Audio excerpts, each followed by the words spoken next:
Hello, everyone, and welcome to Big Info.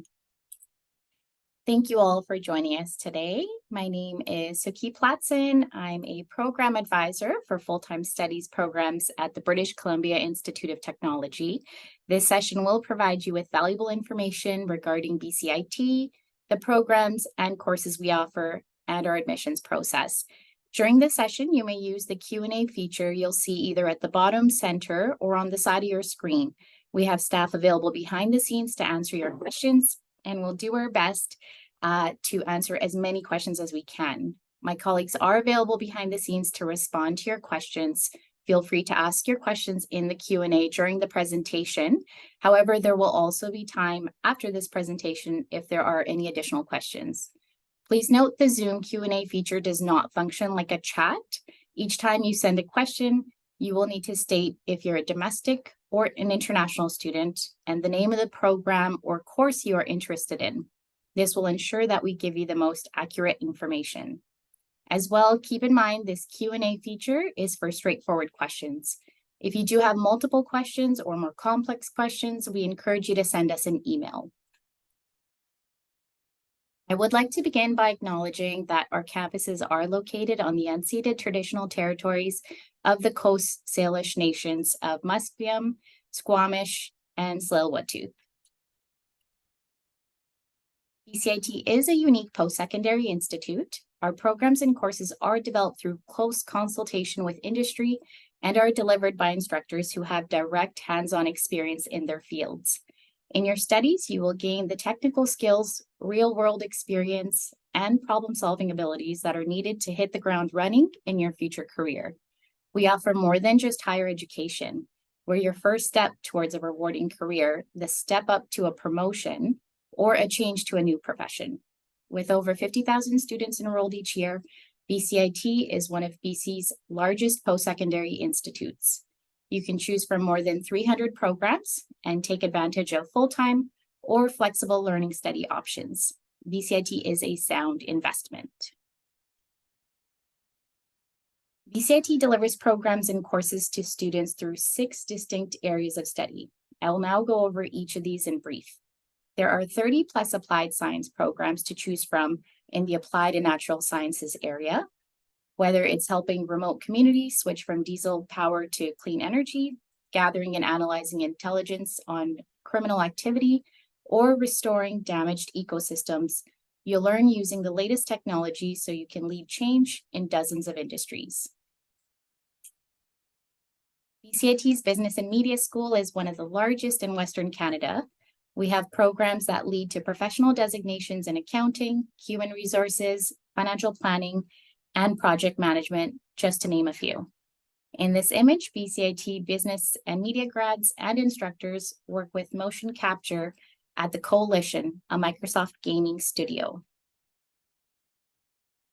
The School of Computing and Academic Studies prepares students for the future. BCIT grads are shaping the tech industry online and around the world, running the IT networks that connect us globally, protecting our privacy against cyber threats, and building the apps that we rely on every day. In this image, BCIT computing grads are making the world a safer place at Paladin Security. BCIT offers innovative degree and diploma options in various areas of engineering. Accredited training in mechanical, electrical, civil, and mining and mineral resource engineering can put you on the path to become a professional engineer. In the School of Health Sciences, we offer health education unmatched by other post-secondary institutions. As a BCIT Health Sciences student, you will learn by using simulation technology and by practicing your skills in real clinical and laboratory settings. In our new state-of-the-art Health Sciences Center, students can practice simulations that replicate hospital workflows, learn at electronic health recording stations, hone their skills in the center's living laboratories, and unwind in the rooftop garden. Our last area of studies is our trades, technical, and apprenticeship. We offer more trades training programs than any other school in BC. Choosing BCIT for your trades training means you'll have access to the best equipment and instructors in the province. From jets, ships, and heavy equipment to cutting-edge automotive welding and carpentry shops.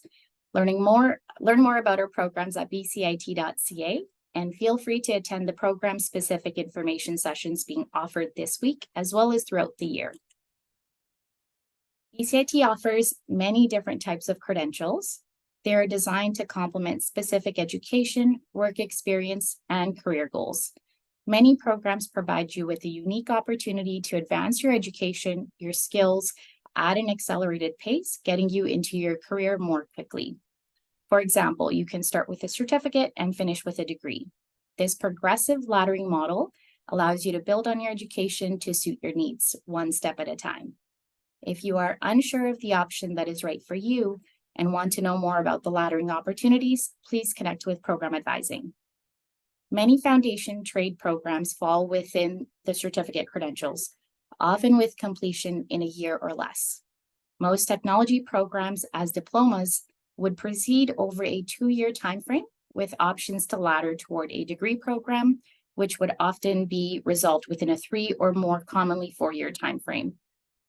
One major distinction is that the diploma programs completed within a 2-year timeframe have students attending a total of approximately 120 credits, which is often comparable to that of a 3 to 5-year bachelor program at many other colleges and universities.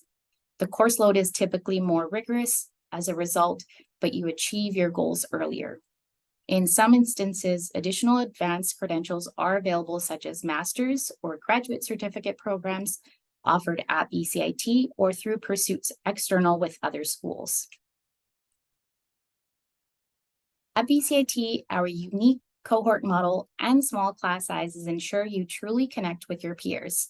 You will take all of your classes with a group you have been placed in. Our typical class sizes in a 2-year technology diploma program range from 20 to 25 students, and our typical class sizes in a trades and technical studies program are roughly 16 students. Working in groups of 2 to 10 students, you'll tackle group assignments and projects just like you will get when you get a job in your industry. As well, our small class sizes mean you get more one-on-one attention from faculty and have a network of peers for assistance within school and outside of school. Your cohort truly becomes your family. Learning in a cohort also gives you the experience of teamwork and group project management skills, which are essential for workplaces today. BCIT is located in beautiful British Columbia and operates across 5 main campuses in and around Vancouver. The largest campus in Burnaby is home to hundreds of specialized learning spaces, which include broadcast studios, green roofs, energy grids, forests, and waterways. Our state-of-the-art aerospace technology campus in Richmond is home to BCIT's aerospace programs. The campus is centered on a 40,000 square foot hangar housing our fleet of aircraft and helicopters. Located at the heart of Vancouver's business and tech core is the downtown campus.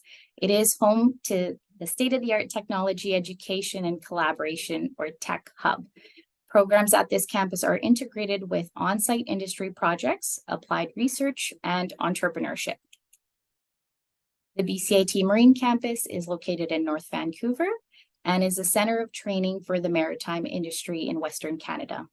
We offer programs in navigation, marine engineering, seamanship, and maritime safety and security.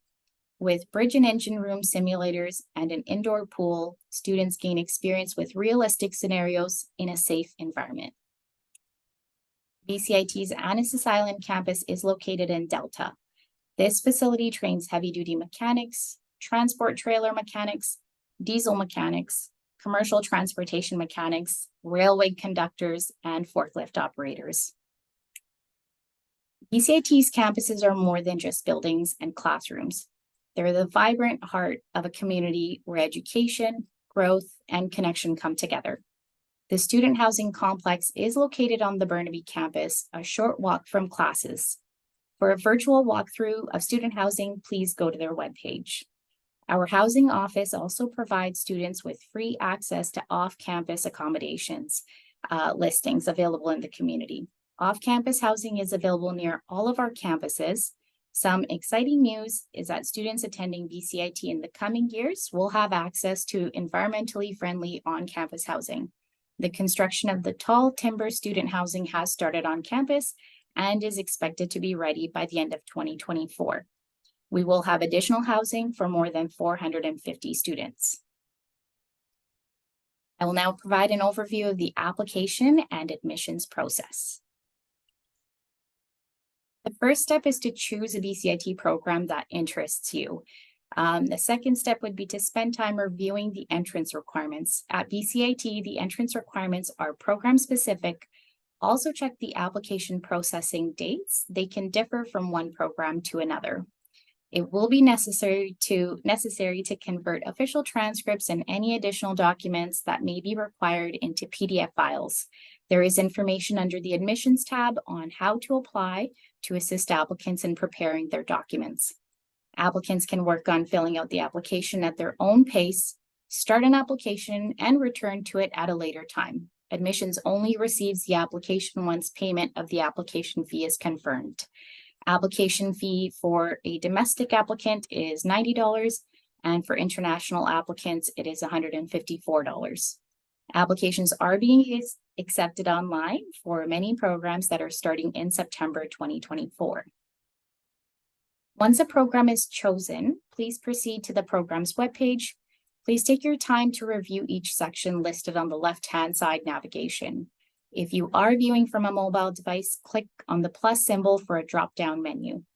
There's a lot of important information provided on the program webpage that will assist you in choosing the program best suited to your future career goal. In the entrance requirements section, it will indicate the program's admissions model and the specific courses needed to have completed to be considered for admission. There are 3 types of admission models: non-competitive. So for programs with the non-competitive model, there are no formal application deadline dates. Applications are accepted until the program fills. We recommend applying early for programs with this model, as many fill soon after applications are open. BCIT programs are not large in size, and therefore limited seats are available overall. Many programs in the School of Business and Media, Applied and Natural Sciences, and some within the School of Engineering use the non-competitive model. Competitive model is the next one. Programs with a competitive application process generally require that applicants have additional courses and skills on top of the academic entrance requirements that are listed for the program. These are programs where you compete with other applicants for a seat. Our health sciences programs and some engineering programs use this model. We encourage you to connect with a program advisor if you are interested in a competitive entry model program for more details on the preferred requirements. And the last model is the waitlist model. So this model is waitlist based. Most of our trades and technical programs use this model. For these programs, applications are accepted throughout the year. These programs have various start dates in the year. Waitlists vary from 6 months to a year. However, for some programs, it could be shorter or longer. A helpful spot on the website to start researching BCIT programs is the program availability page. You can check to see which programs are currently open or available for upcoming intakes by completing a search for program availability on the BCIT website, bcit.ca. This page allows individuals to pull up a list showing which programs are currently open to applications versus those that may be closed or waitlisting, especially for the trade programs. Once you have a program in mind, you can look up that program from the search on the homepage at bcit.ca and then click on the entrance requirements section found on the left-hand side of the program webpage to view the specific requirements and application timelines outlined for that program. These are the estimated tuition costs for full-time programs. BCIT is a public institution, therefore our education comes at a reasonable price. At BCIT, we consider that finances shouldn't stand in the way of your education. Therefore, if you need assistance with paying for your studies, please connect with our Financial Aid and Awards Department. BCIT offers student financial aid to make your education affordable through bursaries, scholarships, and entrance and academic awards. Okay, so we're going to move on to flexible learning. In flexible learning, BCIT offers over 300 programs and 1,000 part-time courses in the 6 areas of study. Most of our part-time instructors are industry professionals who have knowledge of the inner workings of the professional world and may have contacts within the industry and information on the markets. Having experienced and specialists teach in an academic setting equips you with the skills and knowledge necessary for the workforce. The flexible schedule allows you to start taking courses in any term, and you have the flexibility in the number of courses you wish to take in each term.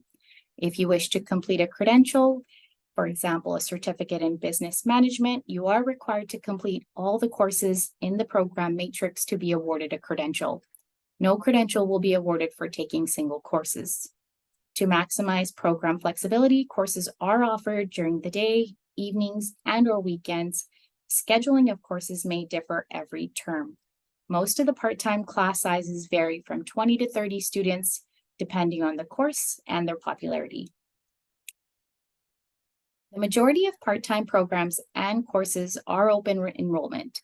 As registration is course by course on a first-come, first-served basis, we encourage students to register early as some high-demand courses fill quickly. Registration for the winter term opens October 25th at 9 a.m. The winter 2024 schedule will be available on October 20th. If you visit the website I have referenced at the bottom of this slide, then you can browse our program and courses catalog. You can search or browse our catalogs by programs or course names to find the courses you wish to register for. You can get to this page by typing bcit.ca/study. This is a sample of the part-time studies course registration page. Unlike full-time studies where your schedule is planned and you are automatically registered into courses, in part-time studies, you have to plan and register for the courses yourself. As mentioned, some high-demand courses fill quickly, so register early to avoid disappointment. As shown in the image, the course registration page has 2 parts: the course description at the top, which provides you with the course details, and the bottom part, information about class schedule. So some key points here are the prerequisites and the course description. Here is a blown-up version of the first part of the course registration page. If a course has a prerequisite, it will be listed in the course description section as shown. It is your responsibility to ensure you have completed the prerequisites or their equivalents before registering. To be successful in flexible learning, English proficiency equivalent to English 12 at a Canadian high school is required. This language requirement ensures that all students will have the opportunity for success in their chosen courses and programs. Please note, at this time, proof of English language proficiency is not required until you apply for admission into a BCIT program. The second part of the registration page consists of the class schedule and tuition. For some popular and/or foundational courses, several sessions of the same course may be offered. You choose the session that fits your schedule. If you see a session with the days and times indicated as in Figure 1, it means this session provides real-time interaction and you are expected to be available for the class on the day and time indicated on the schedule. This is also known as synchronous delivery. As in Figure 2, if there is no day and time indicated, this means there is no scheduled class times and students generally follow the instructor's instruction week by week to complete the course. This is known as asynchronous. Please also read the notes section as it may contain some vital information regarding the course. Once you have decided on the session, you can add to cart and complete the registration process and pay your fees online. Fees are due upon registration or you will be dropped for non-payment and lose your seat. You can confirm your payment, view and print your course tuition receipt from your MyBCIT account. No email will be sent confirming your registration. On the first day of class, you attend the class. If you intend to work towards a credential, a program tuition is the sum of individual courses in that program matrix. If you plan to complete one of the many programs offered through part-time studies, you need to declare your program, and for some programs, you must apply. Declaring your part-time program ensures that BCIT is aware of your intent to complete a program as it is currently outlined. BCIT continuously reviews programs and updates its curriculum based on industry and market trends. Program declaration guarantees that credit for courses which are part of your program will be honored despite program requirement changes. Program declaration applications are accepted throughout the year for most programs. As mentioned earlier, currently you are not required to submit any documents when declaring a program. However, some part-time programs do have formal application process where you are required to meet the entrance requirements and submit proof of documentation. To find out which programs have formal entrance requirements, refer to the entrance requirements on the program page. We recommend you continue your research by diving deeper into your chosen program and related career paths by attending a program-specific information session. Discover what life at BCIT looks like on our 1-hour campus tour, immersing yourself in BCIT's vibrant atmosphere by spending a day with a current student in your chosen program. It is important to note that BCIT is committed to supporting students to succeed academically and personally. We offer a number of key support services to prospective and enrolled students to support student wellness. Some of these resources include confidential counseling, virtual fitness classes, safe spaces for students, accessibility services, online academic support, and much more. You will learn more about some of these services this evening. If you have a question or are unsure of something, please don't hesitate to contact Program Advising. Please go to our webpage, bcit.ca/advising, for the most up-to-date contact information and service hours. If your inquiry is time sensitive, please call us during our telephone advising hours. This is the best option to get your questions answered quickly. I would now like to thank everyone for your time, as well as give you an opportunity to ask any questions you may have. I wish you all the best of luck in your educational journey. And this is just so you have some information on how to win $1,000 in tuition. I think, Suki, we have some questions that have been coming in through the chat that we have been responding to throughout the session. There's some commonly asked questions that have been coming up that perhaps it's best to address verbally as well. And one of the ones I've seen is specifically for our health science programs. And for some of them, if a 5-year recency is mandatory for the entrance requirements. And what I can say for the health science programs is that if it's mandatory, it will be indicated on the entrance requirement page that the courses must be completed within a specific time frame. For example, for nursing, it does state that the anatomy and physiology course must be completed within 3 years of the program start date. If it's not indicated on the program entrance requirement page, that means it's not required. And for some programs, it's listed as a preferred requirement. So that means that during the competition, those that have completed the courses within the last 5 years may receive some preference in the application process. So you really need to review the entrance requirement page to determine if it's something you should work on if it's been over 5 years. We're trying our best to answer these questions in the chat, but if you do want to follow up on that type of question directly with us, please do so by connecting with advising. Thank you. And I'm just going to answer another question that we often receive, and I do see that it came in through the chat as well, regarding transfer credit into BCIT. So BCIT, as Suki mentioned earlier, is a unique institution. Our programs have been pre-designed and the courses have been pre-selected to be successful in that field. So if you look at any BCIT program and the courses within that program, you'll notice that you take very specific courses. So to receive credit within our programs, typically you have to have completed equivalent courses at your institution. There's limits to the number of transfer credits some programs allow. So for example, in the School of Business, you can only apply for credit for 2 courses per term or level, as we sometimes call them. If you completed the entire first year of one of our business programs, you can apply for entry into the second year, and that's called advanced placement.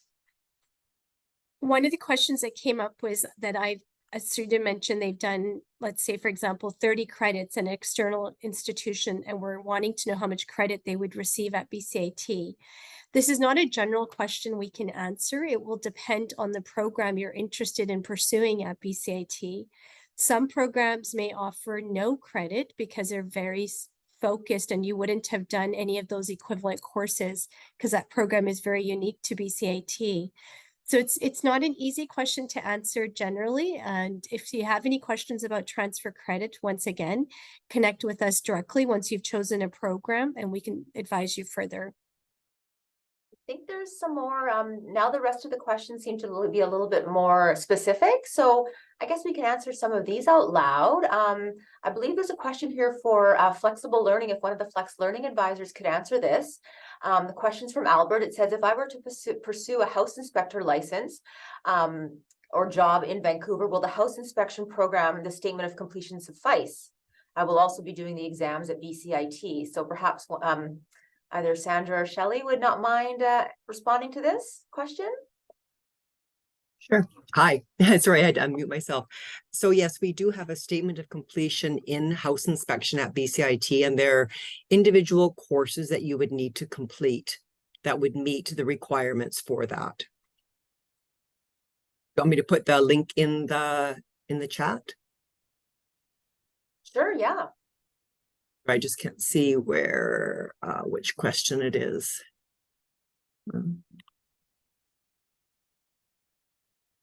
I've seen a couple when I find the question, I'll put it in there and respond to the person.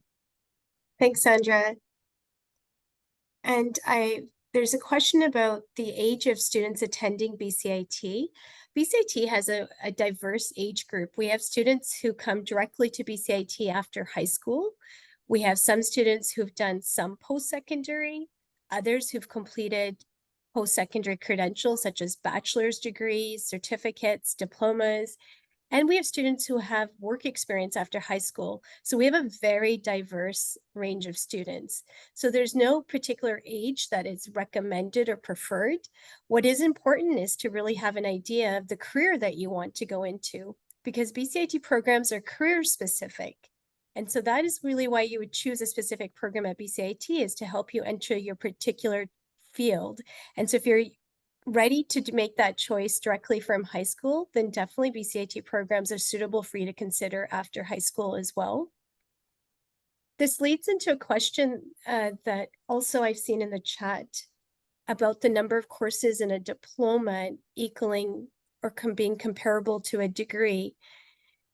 So that is true. BCIT diplomas do have a significant number of courses and almost comparable to a bachelor's degree in the number of courses and credits our students complete. So our students are graduating with a lot more knowledge base once they've completed our diplomas.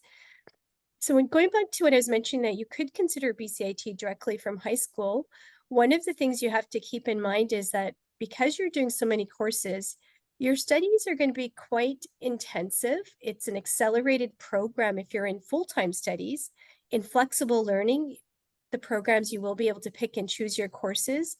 But in full-time, as Suki mentioned, you're going to be automatically enrolled in your courses each semester. So you may be taking on average 7 courses per term in some of our programs. So having good time management skills is really important. It's okay if you don't have those right now because you have time to develop those skills. We provide seminars and workshops at BCIT to help you to learn how to study well, to take notes, to manage your time. We have a program called Thrive BCIT to really help you thrive at BCIT. So it's important that you know that there are support services to help you, and it's just, you need to ask for help. And if you're not too sure of where to go for assistance, we have an office called Student Life, and you can connect with our Student Life office, and they will direct you to the appropriate services either on campus or off campus. I see a question here about paying for your studies at BCIT. Typically for programs that are by term, you will pay per term. So for a 2-year diploma program, you'll be paying each term the tuition, so not upfront the entire fee. If you were going into a certificate program that is not broken down into terms, then generally speaking, you will pay the entire fee prior to starting the program. For first term, or even for paying the fees for a certificate program, tuition is typically due 60 days prior to the program start date. For every term thereafter, if it's a term-by-term program, tuition is due in the first week of classes. I see a question here about applying to BCIT programs if you've received credentials internationally. You may apply to BCIT programs with courses that you've completed internationally in secondary or in post-secondary. Typically, students can meet the entrance requirements for math, physics, and chemistry with courses completed outside of Canada. These will be reviewed by the admissions department, so you upload your transcript as part of the application, and they will be reviewed by our admissions department, and they will let you know if your courses qualify or if there's any upgrading that you need to do. English courses are only accepted from an English-speaking country where English is the primary language. So if your country is not one where English is a primary language, then you would have to either write a test or take a course to fulfill the English requirement for our programs. If you're applying for our health science programs, then usually anatomy and physiology or biology 12 is only accepted from English-speaking countries. So once again, if your courses were completed in a country where English is not the primary language, you would need to have to upgrade your anatomy and physiology 12 or your post-secondary course if that's required. And this is a common question we get about our nursing program. I know it's a very popular one, so I'll just answer this one out loud. So for our nursing program, someone's asked if they can apply with midterm grades for the entrance requirement subjects.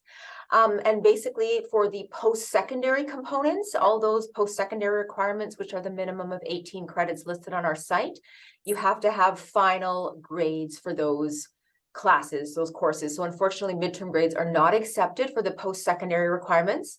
They are, however, if you needed to upgrade either math 11 or chemistry 11, for those two high school level requirements for nursing, you could apply with midterm grades in those two subjects, but not in any of the post-secondary subjects. So final grades must be ready and available on or before the application deadline date in order to apply for nursing. So hopefully that helps.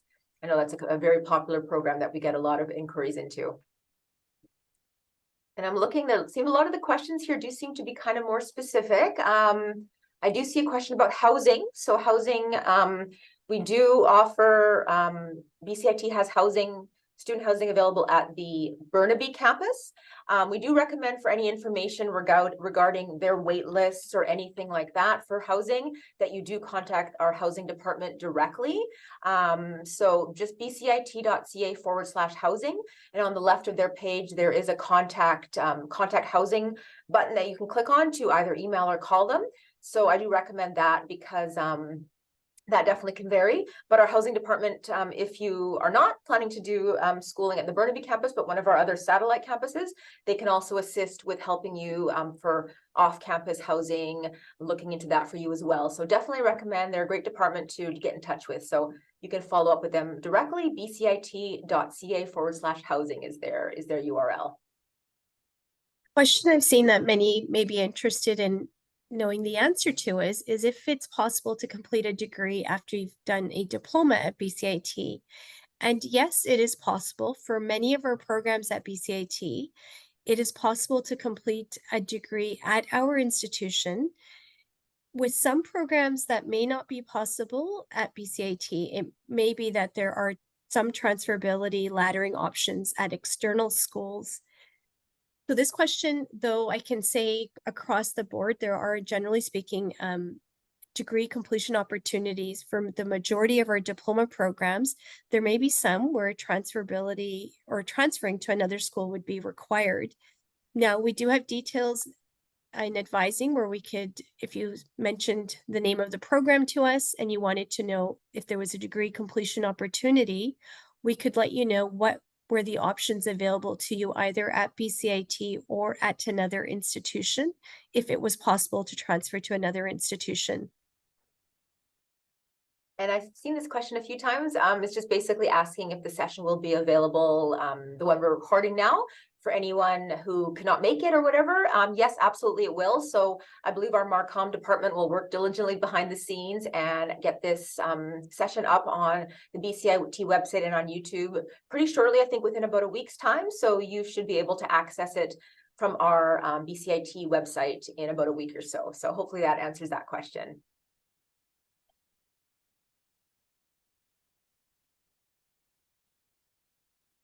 And I've seen a question here a few times about the waiting list for our trades programs. The waiting list can really vary. So some trades programs could have a short waiting period, as Suki had mentioned, on average, 4 months. Some could have a longer waiting period up to a year. There are some that are even longer than that. And once again, some that could be very short. There is a website called tradestrainingbc.ca. So basically the words, all one word phrase, I should say, tradestrainingbc.ca. On this website, you can search for your trade and see what the availability is. We tried to keep this updated as best as possible. This will give you a little bit of an idea of programs that have open availability. For a little bit more of a better idea, it's probably best to connect with advising. We can look at some internal information and let you know what the waiting period is for your particular program. Another question I've seen that possibly could interest some of you is people are asking if they can transfer from a satellite campus to the Burnaby campus. So typically no, some programs at BCIT are only available at certain of our campuses. Like for example, a lot of our aerospace programs are only available at our Richmond campus, as that's where the hangar is and all the planes, etc. And other programs are only offered at Burnaby. Others are only offered at the Annacis Island campus. So typically, yeah, there would be no going back and forth between campuses. Once you've applied and been accepted to a certain program, you'll know right away what campus it's at, and that's going to be your campus for the duration of the program. So yeah, hopefully that does answer that question. I saw a question about Thrive BCIT and if it had a cost attached to it. And from what I can see, it is a tuition-free program, and sessions that are available are across the board. For example, there's habits and time management, micro resilience and active well-being, grit and note-taking, reframing mistakes and studying effectively, self-compassion and confident test-taking. So as you can see, there's some very interesting workshops to help you not only develop a growth mindset, but improve your self-compassion and help you with your academic studies at BCIT. These are now listed under our student life office. So someone has asked if they have questions after the session, how would they be able to ask these questions? Absolutely, I'm sure quite many questions will come up after we're done our session here. So you can definitely send us an email, program_advising@bcit.ca is our email address. We also have a live call service a few times a week. But yes, you can definitely just go to bcit.ca/advising, and that's where you can view our most up-to-date services and the services we're currently offering. But as I said, email, phone call, and we also have in-person advising and advising via Zoom. So that's a few different ways you'll be able to ask your questions. There's a question about where on the BCIT website could I access the list of entrance awards and scholarships offered. That information is available on our financial aid and awards website. One of the best ways to search for web pages on our website is to just use the search feature. So in there, if you start typing in financial aid and awards, it should pop up with a menu, but if it doesn't, just type in financial aid and do a search. And then the first search that shows up is the URL for bcit.ca. Sorry, the URL is bcit.ca/financial-aid. And that is for our financial aid and awards website. And they have information here on financial aid and awards frequently asked questions. student loans and grants. There is also information of awards, scholarships, and bursaries. For our flexible learning students, there's a very interesting grant that's available right now called Stronger BC Future Skills Grant. This is a non-repayable grant that will cover up to $3,500 of eligible costs for your short-term skills training.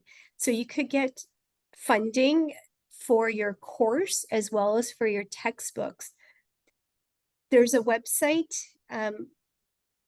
specifically, or I should say webpage specifically for Stronger BC Future Skills that you can access from the Financial Aid and Awards webpage. And here it tells you what the eligibility criteria is and what the eligible programs are.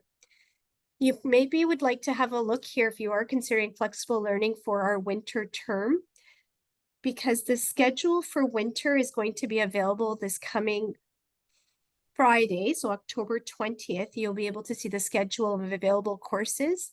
And on Wednesday, October 25th, registration will open for Flex Learning.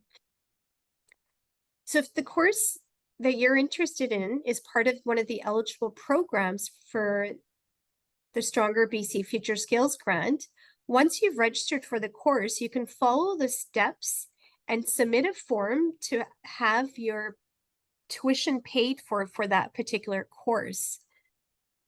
So once again, this is called the Stronger BC Future Skills Grant, and you can access information from the Financial Aid and Awards webpage. Another question I've seen quite often is whether a program is open to international students or not. There is, once again, another webpage that you should be going to from our homepage, bcit.ca. If you scroll down to the bottom, it says welcome. And under welcome, it says international students.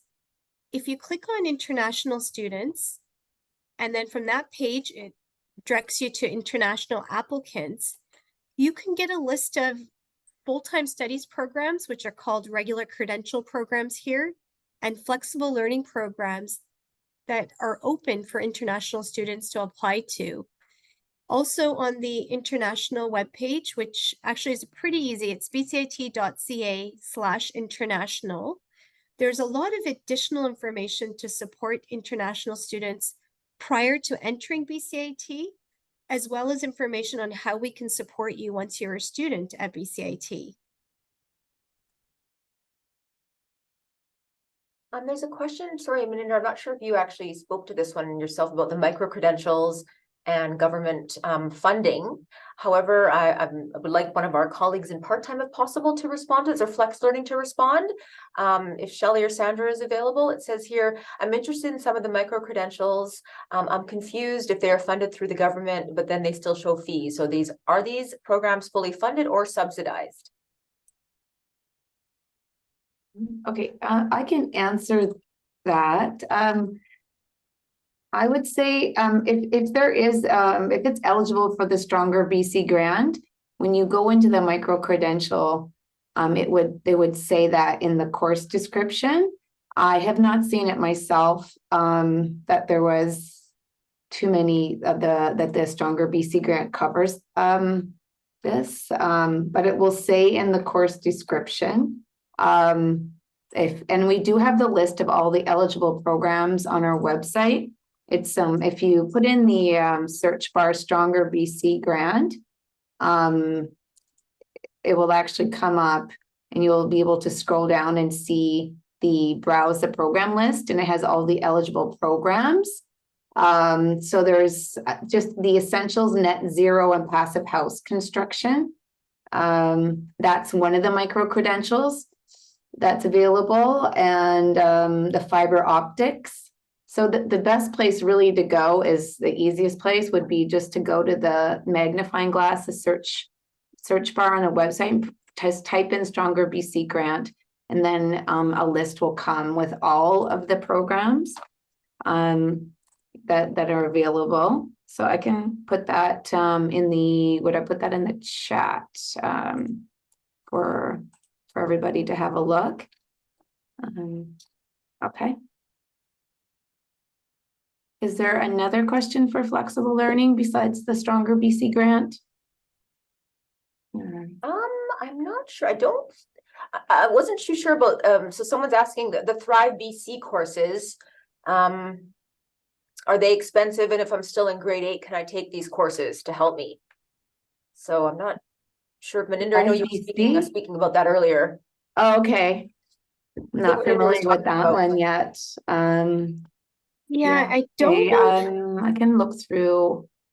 I did see quite a few questions about upgrading. I did answer quite a few just directly. But I did notice people asking where do you do the high school upgrading, and we do offer no cost upgrading for if you needed to upgrade your English Studies 12.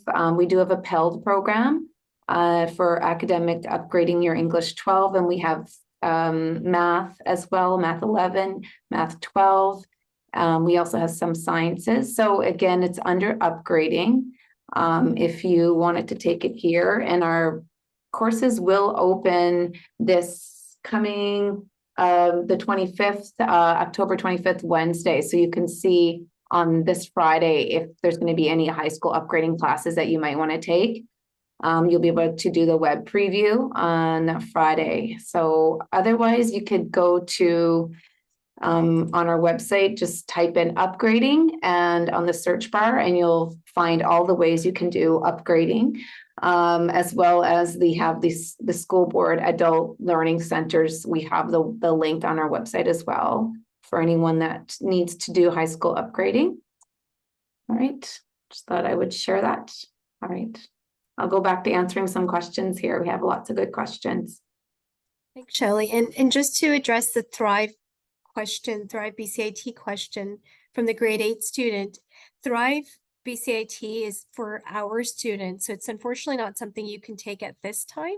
It's a program that is designed for BCIT students that need assistance. So something you can consider in the future when you join us at BCIT. Thank you, Maninder. That's great. So many more of the questions here do seem to be kind of very specific. So just trying to think if there's any more general questions that we can find that would be applicable and of interest possibly to the group here. Maggie, I've seen a couple, if you don't mind addressing Sure. if they can apply while they're upgrading, or can they do their entrance requirements while they're in the program? Maybe just an overview of that again, please. Yeah, sure.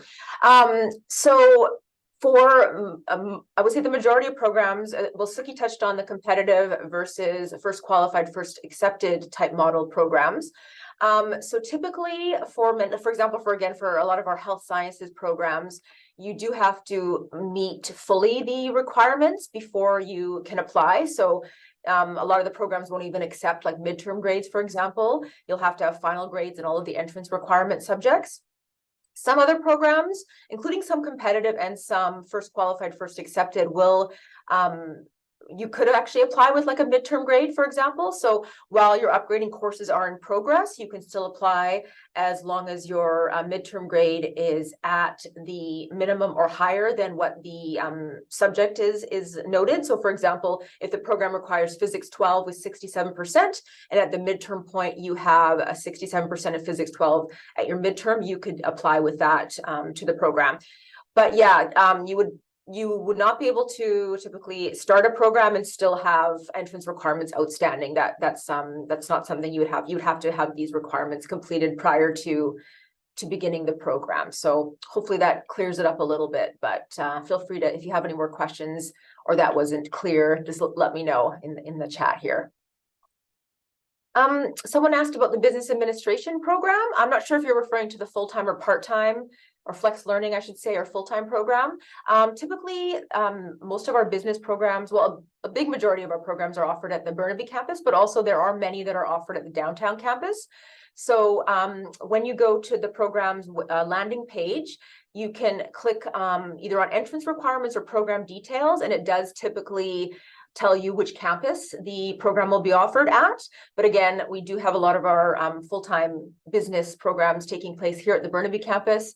And also there's some that take place at the downtown campus. So you'll just need to have a look at that before you apply. I see a question here for our nursing program from an applicant who's going to be taking human anatomy and physiology in January and wondering if they can apply for the April intake. In order to apply for the April intake, all the courses have to be completed by the application deadline date. Now, sorry, I'm just pulling it up. Currently, the deadline date for April is November 15. So you wouldn't have that course done by this current deadline date. There is a chance this deadline date can be extended because it was extended for January. So please keep checking back to the program webpage to see if the deadline date extended. However, with that said, for April, you essentially should be in an anatomy and physiology course now and be completing it soon. Even if it was extended, it's unlikely it'll be extended that far. So if you're taking the course in January, in most cases, you're going to be applying for the September 2024 intake. An applicant has asked a question if they get a midterm mark of lower than the minimum grade, if we will accept that. We won't accept that. The midterm grade has to be at the minimum required for the program. Anything lower and it's not acceptable and your application will be incomplete. So if your grade is lower than what's required at the midpoint, you're going to have to wait till you've completed the course, and hopefully by then your grade is at the minimum required or higher for your program. And I'd like to just mention, we may be wrapping up our presentation portion soon, but your questions that are in the chat, for those of you that have submitted questions, we will respond to these questions. So this chat is going to continue. So please just sit tight and we'll respond to your questions even after the formal presentation part for program advising has been complete. So thank you everyone so much. I think we're just about to wrap up the presentation portion for program advising. So there's going to be a next presenters coming up very shortly, about 5:20. So definitely please feel free to stick around. And as Maninder was mentioning, we will be still here behind the scenes answering all of your questions. So any of the open questions we have here, do not worry, we will get to those. So thank you all so much for attending our presentation this afternoon. And we hope to see you at BCIT in the very near future. Thank you all so much. Good evening, everyone, and welcome back to BCIT's Big Info. My name is Laura Vale, and I'm the Senior Director for Student Success here at BCIT. And I'm really excited to have you join us this evening to learn more about BCIT. And just a reminder that throughout their presentations, you'll be able to ask questions through the chat function. And I would just remind you, if you're asking questions, perhaps let us know if you're a domestic or international student, so we can ensure that we're giving you the correct answers. So before we dive into the agenda for this evening, I would like to acknowledge that BCIT campuses are located on the traditional unceded territories of the Coast Salish peoples, including the Squamish, Tsleil-Waututh, and Musqueam nations. So first off, let's talk a little bit about the learning environment here at BCIT. At BCIT, we're committed to the success of all of our students, and we certainly know how important it is that students have access to all the tools that they need for success. Our academic programming and complementary student services are here to support your well-being and your development, so you can reach and perhaps even succeed your goals. At BCIT, we really want you to thrive, not only in your professional and educational life, but throughout your life. So for the next little while, you'll hear about what some of those tools for success are. I'd also like to speak briefly to our approach to the student experience at BCIT. We certainly know that life exists outside of school, and it's really important that all of your needs are met so you can be successful both inside and outside of the classroom. Programming provided through all of our services is approached from a holistic perspective using the 8 dimensions of well-being, which are shown here on the screen, to support student wellness. So whether you're looking for some physical well-being or financial well-being or certainly anything in between, we really have something to support those needs. And so with that, I'd like to introduce Alina, the Student Life Ambassador in the Student Life Office, to talk more about student success at BCIT. Over to you, Alina. Hi there. Thank you so much, Laura. So my name is Alina and my pronouns are she, her. I am in the Human Resource Management Diploma program here at Burnaby, and I am a Student Life Ambassador. So a Student Life Ambassador is a student employee position, and it's part of the wonderful Student Life Office here.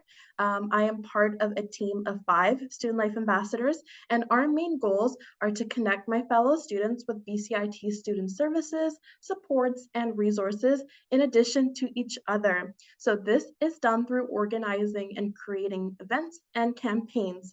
For example, over the course of this month, my team and I are hosting bee events where we learn about the honey produced across BCIT campuses. I would encourage you to follow us on Instagram to see our work. The handle is @BCIT Student Life Office. So let's talk a bit about Kickstart. So BCIT's overarching orientation is called Kickstart, and it is also a part of the Student Life Office. So once a student is registered here at BCIT, Kickstart is here to support you with your next steps, help you prepare, welcome you on campus, and invite you to fun events. Another great piece of the Student Life Office is health and well-being promotion. So this involves items like free workshops for students. For example, this month, Thrive BCIT workshops are taking place and covering topics like confident test taking, time management, and reframing mistakes. We also offer Early Assist. So this is a confidential support service for students who are struggling personally or academically and don't know where to turn. To learn more about the Student Life Office, please visit bcit.ca/Student Life Office. So let's talk about accessibility services here at BCIT. Well, accessibility services are here to support students with diagnosed medical conditions impacting their studies, including permanent or temporary disabilities. This involves creating an individual accommodation plan. I will say it's very important to connect with accessibility services as soon as possible, just so you have enough time for an assessment and implementation before classes or exams begin. And to sign up with accessibility services, the first step would be to sign in. The second step would be to gather medical documentation. The third step would be to complete intake forms. And last step would be contact accessibility services for more information. To learn more about accessibility services and find detailed instructions, please visit bcit.ca/accessibility. Now, on to counseling and student development. So, all enrolled students at BCIT, whether you're full-time or part-time, have access to our free and confidential counseling services. Appointments can be over the phone, they can be through video, or in person. And counselors are here to help students. They can help you sort through a wide variety of personal concerns, enhance your educational performance, and maximize your success as a student. They also help you build your decision-making and problem-solving skills. They help you work towards your educational, personal, and career goals. And you can get support and respond to a crisis, trauma, or major life event through counseling. If you would like to learn more about counseling and student development, please visit bcit.ca/counseling. Now, on to student health services. So BCIT's medical services are available to all BCIT students. Appointments with physicians and nurses can be taken in person, on video, or over the phone. To book an appointment, please go and check out their website. And you can learn more about them at bcit.ca/health services. So student housing. So BCIT's student housing is located on Burnaby campus, and it's right beside our sports field. You are eligible to apply for on-campus housing if you've applied to a full-time, cohort-based BCIT program or apprenticeship. On-campus accommodation is limited and not guaranteed, and to apply for fall 2024, long-term housing and applications will be available on the housing webpage at the end of February. To learn more about housing or to apply, please visit bcit.ca/housing.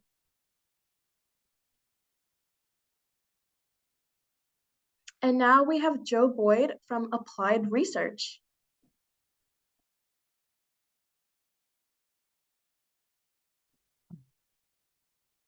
Hi, my name is Joe Boyd. I'm the research liaison at BCIT and wanted to talk a bit about applied research. One of the things we do for students is run a contest every year called the Student Innovation Challenge. And it's looking for students' bright ideas. These can be full-time students or part-time. The competition has 3 different categories: research projects, entrepreneurship, and sustainability. They can be your own personal ideas that you come to BCIT with, or it could be something that comes from a class project, because there are little research projects all over through all the programs. In each category, first prize is $5,000. We also offer support. We have labs that can help you, and equipment that can help you with your projects, and faculty that support students as well. The Student Association also has a group called the Entrepreneurship Group, and they do a lot of mentoring with students. They run workshops. They'll hook you up with entrepreneurs to help you with your ideas. Next slide. And so we have that contest, but also within your different courses, there are all sorts of projects, all different ways you can get involved. The engineering programs have capstone projects. There are directed studies in the School of Business, in computing. Then a program called the Industry-Sponsored Student Projects, where a company has a problem that they need help with, and a team of students will work with that company. This is great experience for students. And often it leads to jobs because you're working with people in industry as well. There's support from the research groups that are Center for Applied Research and Innovation. You could also work there as research assistants in the summer. And yeah, so the Student Association and the office I'm in, the Applied Research Liaison Office, we also provide support for students with your ideas as well. So good luck and hope to see you soon. Thank you.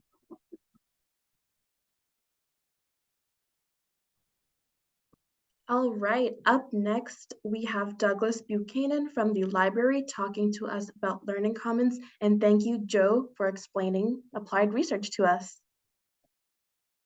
Okay, hello everybody. My name is Douglas and I work with the library and the Learning Commons. I'm just going to talk to you for a moment about some of the services available there. When you think about a library, of course, you think about paper books and journals and newspapers, things like that. But we've got a lot of resources and services available through the library. Some of the traditional library services are things like interlibrary loans. But we've also got a lot of e-resources, databases that you might use in your studies. And we've got library staff here who are able to help you with research questions. If you're having problems tracking down information, just come in and talk to the library. They can help you out. We've got a Learning Commons and a MediaWorks. I'll talk more about those in a moment. But if you need to relax, we've also got a couple of very nice areas where you can work quietly or just close your eyes in one of our sleep pods. And the Zen Zone is on the 2nd floor. It's a very peaceful, quiet place to get some work done. There are a lot of electronic resources available through the library, including ebooks, an online Ask Away service where you can connect virtually with a librarian. And there's also streaming services available through Canopy. So there's a lot of good electronic resources in addition to the traditional library resources that you think about. And I'm going to talk now about the Learning Commons a little bit. This is an area of the library that operates support programs for students. This includes a peer tutoring program. This is a very popular program. Peer tutors are your fellow students who have taken the courses that you'll be studying in your first year, and they've done well. So they're there to help you with any questions or strategies that help them get through the courses. It's a great resource, it's free, and it's on a drop-in basis, so no appointment is necessary. The schedule for our tutoring is available online. Just very simply, just do a Google search on BCIT Learning Commons and you'll see our schedule there and a list of our services. We also have writing tutoring available for people who are doing written work. For example, a lot of business students will be doing a lot of writing in their programs. So we get a lot of business students coming in to talk to our writing tutors, and they can help give you a second opinion on the writing, suggestions for areas where you can improve it. And we also have faculty working in the Learning Commons who work with students on general study skills. When I talk about general study skills, I mean things like time management, how to handle a heavy workload, how to prioritize your task. So if you feel like you're struggling under the workload or you need some help with your academic skills, you can either come to one of our faculty drop-ins, talk to me, or we've also got a learning strategist that we work with who does one-on-one appointments. And he works very intensively with students to produce a learning plan. So we've got some very good free services to support our students through the Learning Commons at the library. And the last thing I'll mention on this slide is student employment. Our peer tutors are current BCIT students, and consider working with us as a peer tutor. If you've completed your first 2 terms and your scores are good, we're always on the lookout for tutors, and it is a paid position. All right. And I'm just going to turn quickly now to MediaWorks.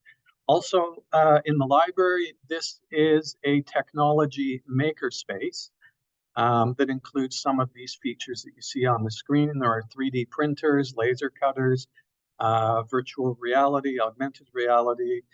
We've got large printers, very large printers, and there's also facilities for video and audio editing. And they don't mention it on the slide, but we also have a podcast studio in the MediaWorks space. And again, these services are free to BCIT students, although there might be a small nominal fee. If you're doing 3D printing, you'll have to pay the cost of the printing filament, but it's a very minimal cost. So again, through the library, we go beyond the simple paper books and journals and magazines, and we offer a lot of really good services for students. So when you're on campus, please come and see us. Our main library is at Burnaby campus, but we also have libraries at the ATC and the BMC providing many of these services as well.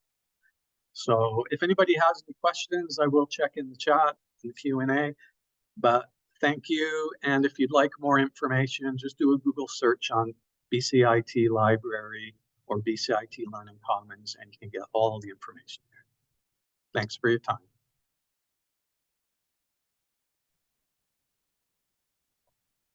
Right, thank you so much, Doug. Let's talk about recreation services. So BCIT has a fitness space on each of its 5 campuses with a full fitness center in Burnaby. These are free for all students. BCIT's recreation department also has intramurals, fitness classes, courts, a brand new bouldering wall, and much more. Learn more by visiting bcit.ca/recreation. Joan Pascal will now join us to share about BCIT's Center for Workplace Education. Hey everyone, thanks Alina, appreciate it. So hi everybody, my name is Joan Pasquale. I'm the program head for the Center for Workplace Education, and we support work integrated learning here at BCIT. So you might not have heard of the term, but work integrated learning is basically the intersection between BCIT, you as a student, and industry. These are opportunities for you to get experience and to apply your learning to actual industry problems. And these could take the place of apprenticeships, industry projects, internships, practicums, and cooperative education programs. So here at the Center for Workplace Education, we support mainly in a couple ways. So one is we facilitate cooperative education programs, which I will tell you more about in a second, as well as we promote internships, practicums, and industry projects. And thirdly, we have eJobs, which is our job board for part-time, seasonal, internship, and new grad opportunities. So have no fear, if you're at BCIT, there are lots of ways for you to get support with your employment skills and to get access to different industries and companies that are wanting to hire BCIT grads. Next slide, please. So I'd like to tell you a little bit more about cooperative education programs. So here in Canada, co-op is very common and very well known as a way for students to get work experience with industry. And the way it works is the school, we as BCIT, will support you in getting work related and relevant experience in your industry during your diploma or your degree. Here at BCIT, there's 12 different programs, full-time programs that have co-op as a component of them.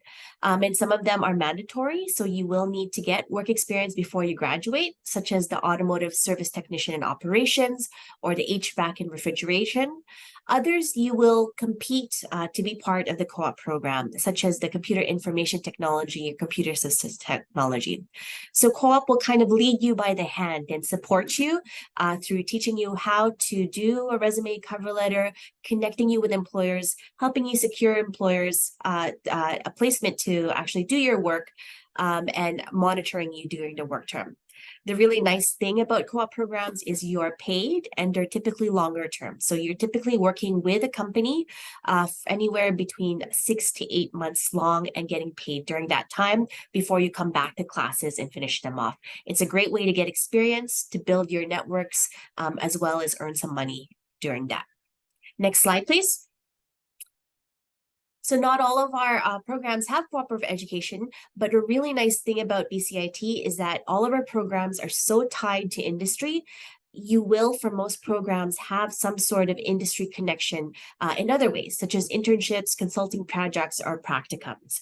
The main difference between those and co-ops is that they're just a little bit shorter and they could be paid or unpaid. So typically internships and practicums range between 2 weeks and 10 weeks long. But for many programs, they're a mandatory part of getting experience before you graduate. So for example, in the School of Business and Media, you will have to either do a consulting project or an internship or practicum in your diploma before you graduate. So it is definitely a way for you to get something on your resume and get some experience with industry before you graduate. And in other schools, School of Construction or School of Computing, as Joe mentioned before, the industry-sponsored students project with School of Computing is very popular. All students go through that. It's a way for you to apply your skills and have something at the end of your diploma to show off to future employers in the future. In health sciences, all students will do some sort of practicum or preceptorship to apply your learning and put those into practice before you graduate. There's lots of different ways for you to get experience through the different programs. If you check out our website, bcit.ca/workplace education, we have a list of all these internships, practicums, and projects that the different programs have. And so you could take a look at those if you're interested. Thank you so much for your time and attention. If you have questions about work integrated learning, please do put them in the chat in the Q&A, and I will be staying behind to answer those questions. Passing it back to Alina. Thank you so much. Great, thank you so much, Joan. So let's talk about student financial aid and awards. To start off, your finances should not stand in the way of your education. Let BCIT's financial aid and awards help you determine your funding options for your BCIT program. Some possible funding options include loans, grants, awards, scholarships, bursaries, and more. Connect with financial aid and awards or learn more by visiting bcit.ca/financial aid. Right, now let's talk about the Big Info contest.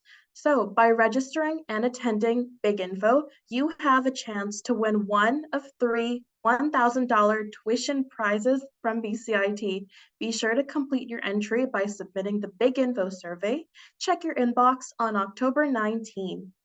If you have any questions, please email events@bcit.ca.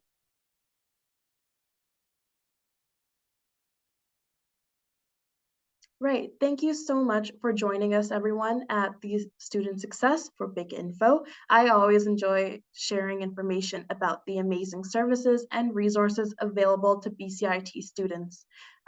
When I lead Burnaby campus tours, new students often ask me questions like, what does it look and feel like to be a student here at BCIT? And to that I say, to me, it's stepping outside of my comfort zone and facing new situations on the daily, but learning something invaluable as a result from that.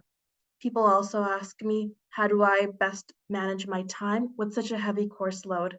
And to that, I say, I have a really detailed schedule every single day, and I also write things down in my calendar. I also use the task prioritization matrix, and I'm sure a lot of your program heads will talk to you about that specific time prioritization matrix because it is incredibly helpful. And people also ask me, what are some ways to connect with students that are outside of my program or outside of my school? So for example, people in the School of Business might be interested in connecting with their fellow students in, let's say, School of Energy. And to that, I say, well, attend as many events as you can, whether it's a student association event, a club event, or a student life office event, and you have the time, I highly recommend checking it out. Not only are you expanding your network that way, but you're also taking a much needed energizing break from studying. And just to wrap up, I hope that you follow my team on Instagram. Again, the handle is @BCIT Student Life Office. And I hope to see you on one of our campuses as a student sometime soon. If you see me, feel free to say hi. Now, don't go anywhere because there's more big info to follow. I will say my goodbye to you and take care, everyone. Hello, good evening, everybody. My name is Katerina Babella. I'm International Student Recruitment Specialist at BCIT.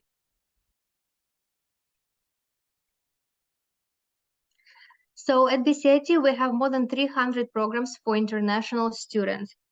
We have international students from all over the world, from more than 110 countries. We have 5 campuses. All of them would be in Vancouver area, maybe like 20, 30 minutes in between all of them. Go to the next one. Thank you.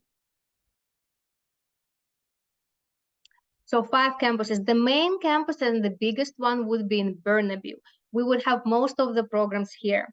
We do have campus at our downtown Vancouver. Programs like computing or business programs would be at that campus.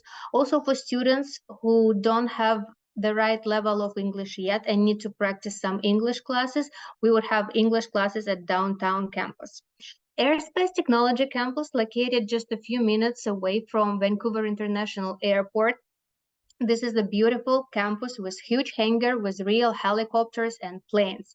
All our programs at BCIT are very practical, very hands-on. So our students would spend just a half a day in the classroom, but then half of the day they will be actually practicing and working on their skills. So all programs related to aviation, aircraft maintenance engineering, commercial pilot, airport operations diploma, all programs like that will be at our aerospace technology campus. We do have campus on NSS Island. Programs like heavy duty truck technology diploma would be held at that campus. We also do have marine campus in North Vancouver, but no international students would have any programs as marine studies are not available to international students. Thank you. So why choose BCIT? BCIT is a little bit different from many other schools and colleges in British Columbia, in Canada. We are very focused on employment, getting our students ready for work. The employment rate for our students is 98%. So if your goal is to live and work in Canada, BCIT would be the best choice to go for. How do we achieve these high results? So we have applied education. All our programs are very practical. There is hands-on experience. Doesn't matter if you study in engineering or if it's a business program. We would have some sort of co-op, practicum, business project. So real companies in Vancouver would come to our students and ask them to do some kind of work for them. That's how students can do the networking. They can even secure the job even before they finish their programs. All our faculty, they must have experience in the industry. So either they worked in the industry before or they are currently working now and still teaching part-time at BCIT. So all your instructors, they would have direct experience in the industry. They can always give you the references. They can suggest you what companies to look for a job. So it's not the teachers who has been teaching for 20 years just with the same textbooks. It's actually people who know what's going on in the industry these days. And we do have different types of programs. That some programs are more intense, we call them regular credential programs, and some programs that's self-paced, we call them flexible learning programs, and I'm gonna talk about it a little bit later. So once again, yeah, the employment rate for our degree grads is 98%. So even though our name is British Columbia Institute of Technology, many people get scared that it's only all the programs related to engineering or computing. But let me tell you, our School of Business and Media is the largest school. So most of our programs would be business programs. There is accounting, finance, human resource management, general insurance and risk management, TV and radio. So lots of programs in business. And of course, yes, we are very popular for our computing and engineering programs. We do have programs in transportation and health sciences. So for health sciences, for international students, it will not be programs related to nursing, but mostly it will be programs like food technology or biomedical engineering. So working for equipment for hospitals. Thank you. Once again, there are more than 300 programs for international students. So some of the programs, we call them regular credential programs. And some of the programs, we call them flexible credential programs. I'm going to talk about the difference between them on the next slide. So if you have been accepted to the, if we can go to the next slide, please. Thank you. For most of the programs, if you are accepted in our regular credential programs, so you will get your schedule from the admissions department. We would register you in all the courses and you cannot change your schedule. You will have about 6 to 7 courses every semester. Most of the programs will have just the September intake once a year. And for most of the programs, you would need to have IELTS academic at least 6.5, or we also accept other tests like TOEFL, Duolingo 120.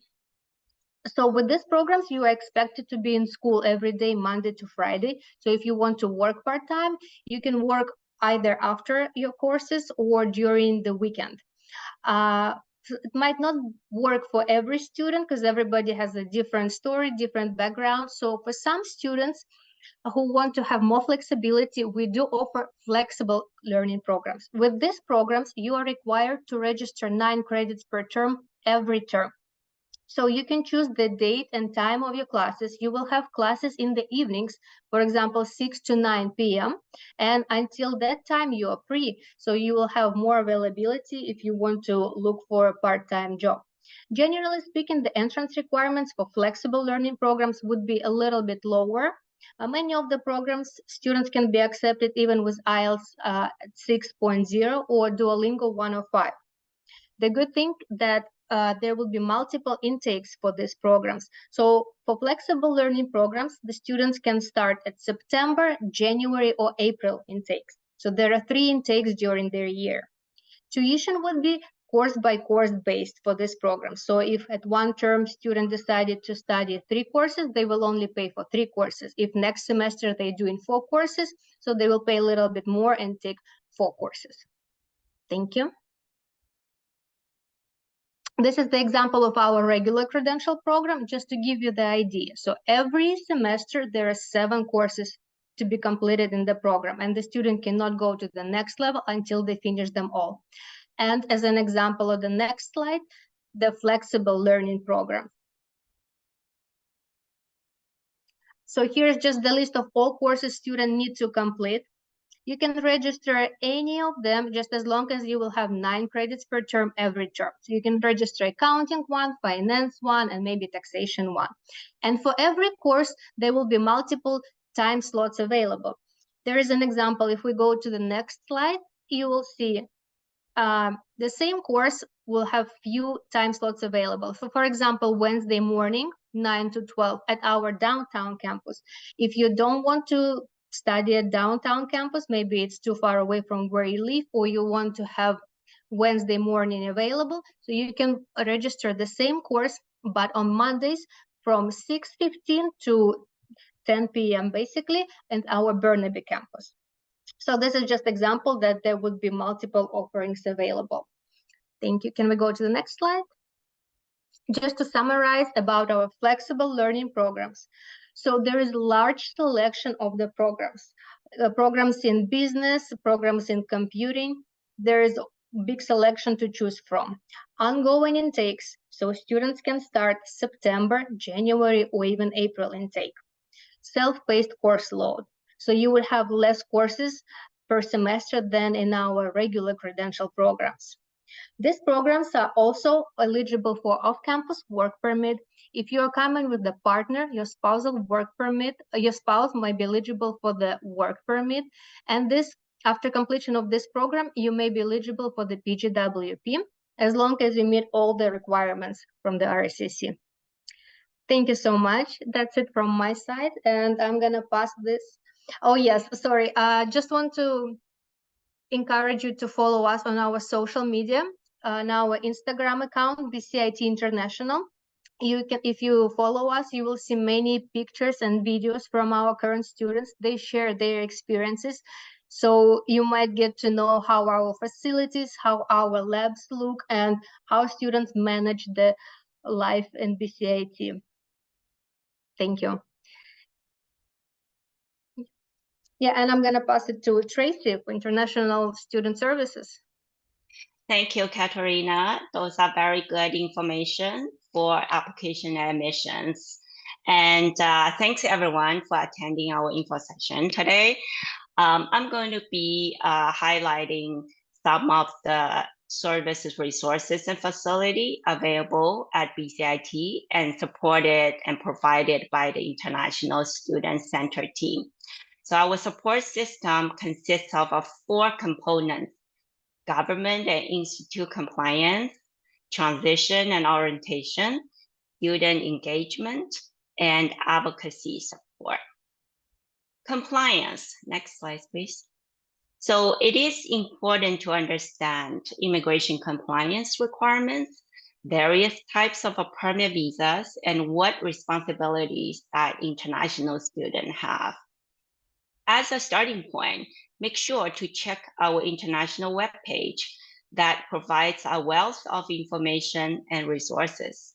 It will help you to understand who needs a study permit, how to apply for or renew a study permit, what documents you may need to enter Canada, what is considered as having a full-time or part-time academic status as BCIT, or whether you may be able to stay in Canada and work after your graduation. So in addition, it is also important to know that international students are required to maintain valid status in Canada at all times. Medical insurance. Next slide, please. Basic medical insurance coverage is mandatory for all international students throughout your studies at BCIT. To understand different types of medical insurance that you need while you're here, I encourage you to visit our medical insurance page.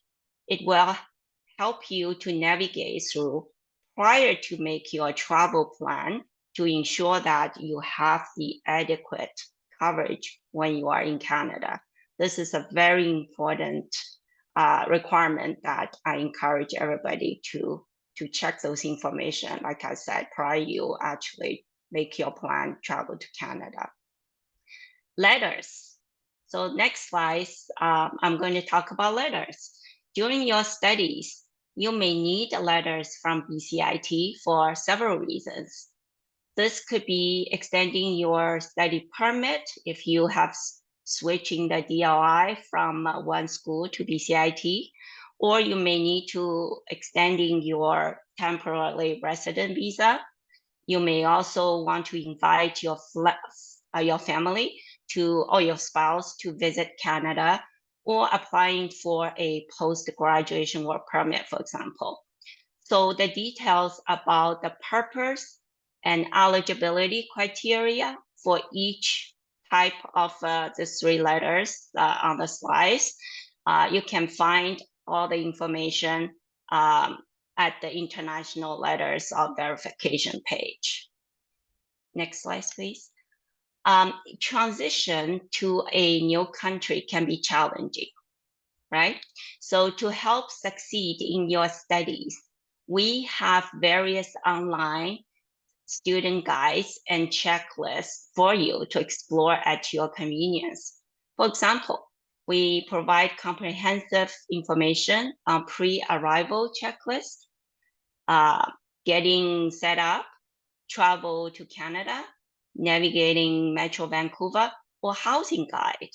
We also host in-person international orientation and other social events to connect you with your peers and the BCIT community. We also publish monthly newsletter to keep our students informed of important updates such as immigration updates, immigration special measures, government requirements, so on, and also to keep engaged with the BCIT community. In addition, we offer international peer mentoring program to help our new students transition to campus life and make meaningful social connections. That's next slide, please. New students will be connected with other students and getting a chance to learn from mentors who are continuing students in good standing, academic standing in BCIT, whether they are international or domestic students. Mentors will be able to share their perspective and knowledge of student life at BCIT and the Metro Vancouver area, as well as to do their best to answer questions or refer mentees to appropriate support and resources. So info sessions. In the next slide, I'm going to mention, we offer various info sessions, workshops, and social events throughout the term. You can join our virtual social gathering or in-person fun events or workshops to get the updates and information you need. These events not only provide good opportunity to continuously connect with the BCIT community, but also acquired important information such as maintaining your academic status, study permit conditions, career planning, work eligibility, or post-graduation work permit explained, just to name a few. The next, I'm going to talk about advocacy support. International Student Center works collaboratively with many departments at BCIT through an integrated support system. We recognize that not only international students need to meet academic requirements to complete the program successfully, but also we understand you are required to comply with immigration requirements at all times. If you attended earlier session, you may have heard about our early assist system, for example, accessibility or counseling service. All the services are available to our students to provide an individual accommodation plan for students in need and supports our students' development and well-being. In addition, BCIT Student Association's Advocacy Office offers non-judgmental support and services to BCIT students in a safe space. By working with various departments and program areas, we can offer a comprehensive solution to the unique needs of our international students. So we are here to support you. we want you to know that International Student Center is your point of contact. We provide in-person and virtual drop-in services. You can also reach us by phone, email, or follow us on social media. We encourage you to check out our website at bcit.ca/international for a wealth of information and available resources to support you. So next slide has all those snapshots of all those information and the contact information and website info. So you're encouraged to visit us by one of those means. And also, you can always send us by email if there's any follow-up questions you may have. So that's the end of my presentation. Thank you. I'm going to pass over to Roger, who is going to present International Credential Evaluation Service. Thank you. Thank you so much, Tracy. And hello from everywhere, wherever you may be. You may not have heard about the International Credential Evaluation Service, but we are a service here mandated in British Columbia to provide, to provide credential evaluation for those individuals who have studied outside of Canada and need their credentials evaluated. We basically conduct research on educational credentials, and we report on an individual's comparability regarding different factors that we examine, including admission, level of education, type of credential, and basically access to which that credential gives. So you may want the credential assessment for employment, for licensure, for registration, or post-secondary admission or immigration, depending on what your goal is and what your needs are. We can certainly try to help you. We are a founding member of the Alliance of Credential Evaluation Services of Canada. So we make up an organization that basically does work for credential assessment across Canada. So there's one service in Alberta, there's 3 in Ontario, and there's 1 in Quebec as well. So we're all part of the same organization called the Alliance. Next, please. So evaluation factors, what are we actually examining when we do the credential assessment? So number one, we're looking at the authenticity of the credentials themselves. So are they legitimate? Are they coming from an institution that we consider recognized? Have they been sent directly by the institution? Do we believe that in the veracity of all the documents that are being submitted? And then amongst the information that we examine, the individual's admission requirements, the duration of the program, and again, what kind of access that gives in the country of origin, and then the recognition of the institution and program are important. So for example, is the program in your country recognized by the Ministry of Education or other appropriate authority? Those are all important factors that we look at when evaluating your credential. Next, please.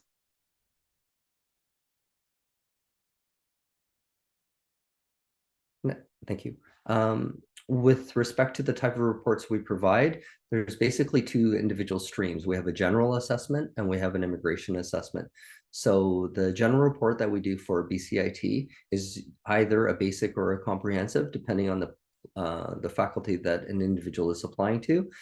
I would suggest that the individuals all look at the requirements to see whether or not a credential assessment is required. Now, for some of the faculties, a report would be necessary, but in other cases, the credential gets submitted directly to admissions and they make a decision about whether an individual meets those requirements or not. The timelines generally are 4 weeks for a basic evaluation that's generally used for employment, and then comprehensive, which lists the courses, grades, and credits.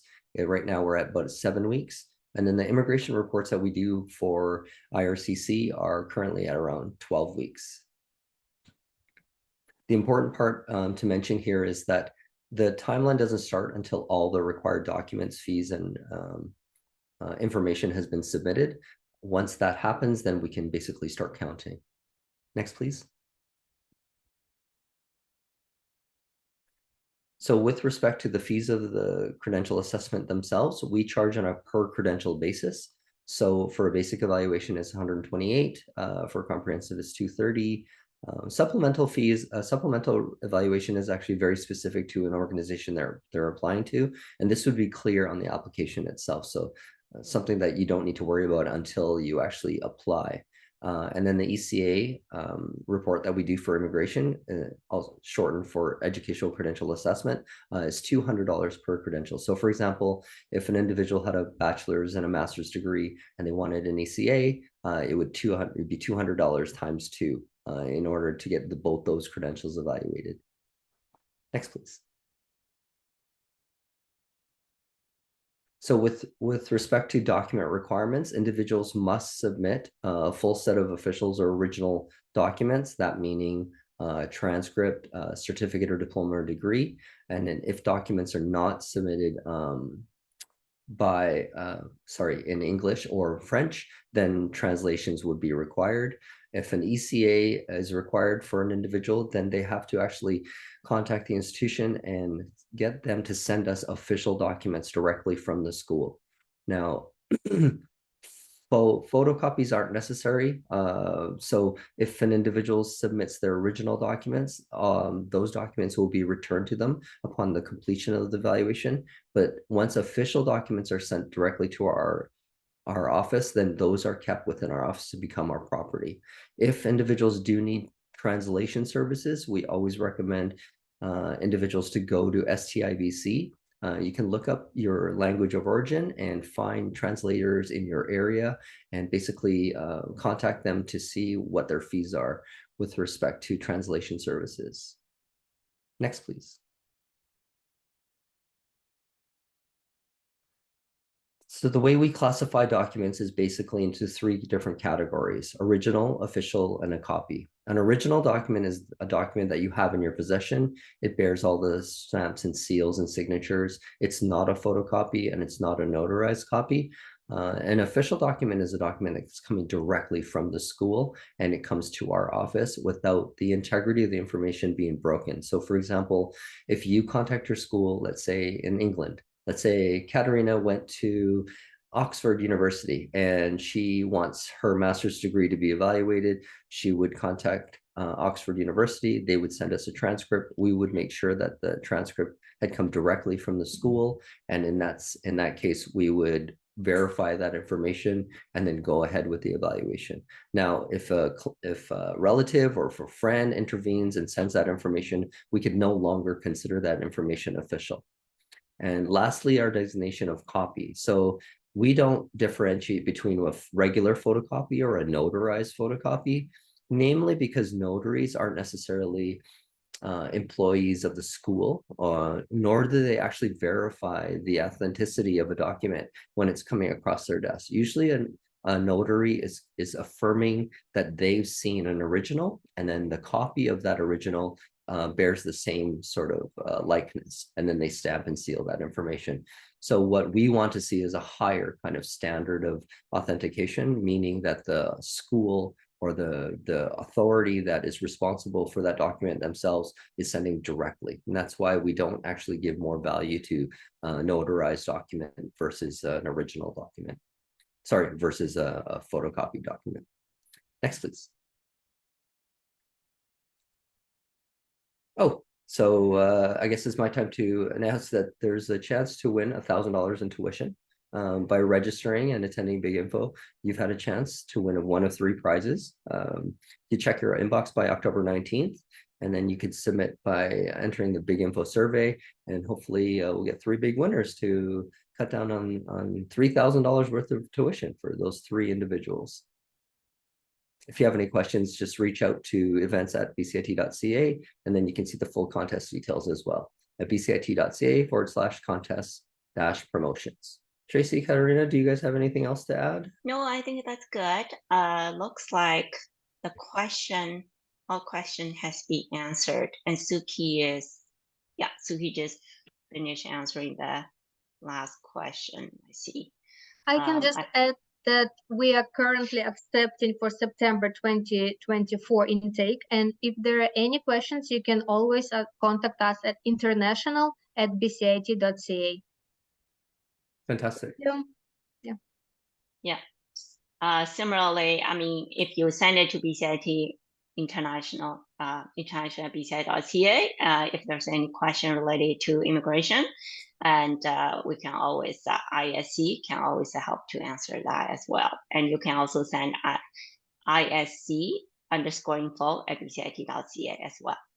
And for Rogers, Oh, your here's a question. And For you? Franco, thank you so much Okay. for your question. Question is, for international transferees, do we submit to ICES the first year transcript? So for our purposes, we need to evaluate the full credential. So if you have a credential that you want evaluated, we need to see the actually complete document. So for example, let's say you completed high school in another country, we would need to see the full credential, including all the transcripts and the completion certificate in order for us to do the evaluation.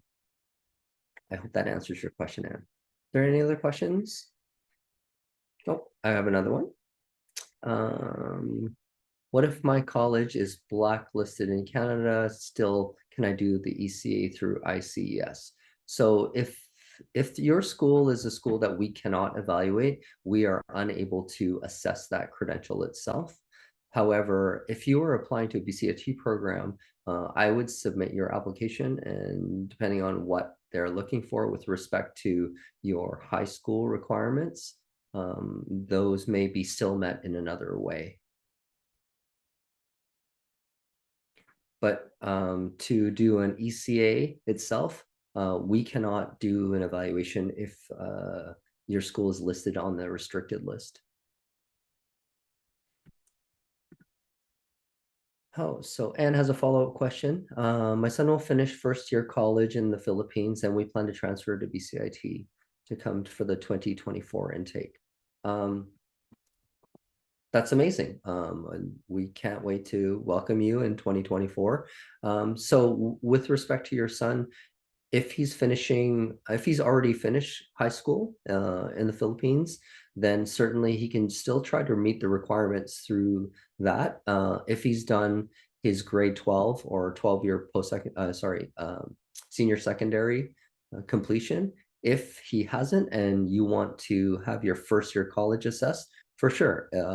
Once he completes his first year in college, we can evaluate his partially completed post-secondary credential, and then admissions can certainly look at it. But as I mentioned before, it really does depend on which program that he's planning to take to see whether or not he actually requires an ICS evaluation. Some of the programs at BCIT will be assessed independently from admissions themselves. So it's important for him to decide which program that he's applying to. Yes, definitely. And I just want to mention one more time, because we are already accepting for September 2024. So your son already need to choose a program and start applying soon, because it takes time to get the acceptance letter, and plus you will need some time to apply and receive the study permit. So don't wait too long. Our programs are filling up fast.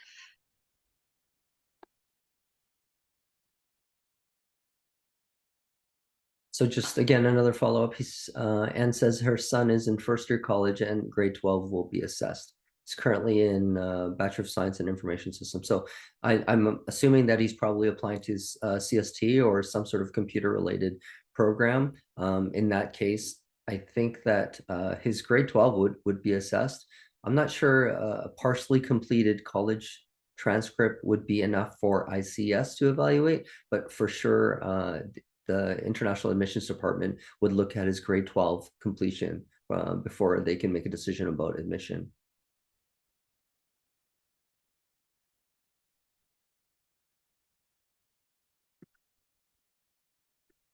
Okay, we have another question. Nilafar, I'm in Canada on a work visa. If I apply for an international student but get my PR before 2024, am I considered a domestic student or for tuition?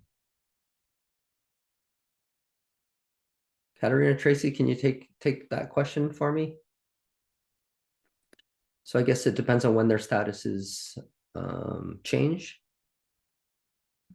Well, yes, so you may apply, if you will be applying now as an international student, but if later on your status will change to permanent resident, then after you receive your PR, you would be eligible for the domestic fees at that time.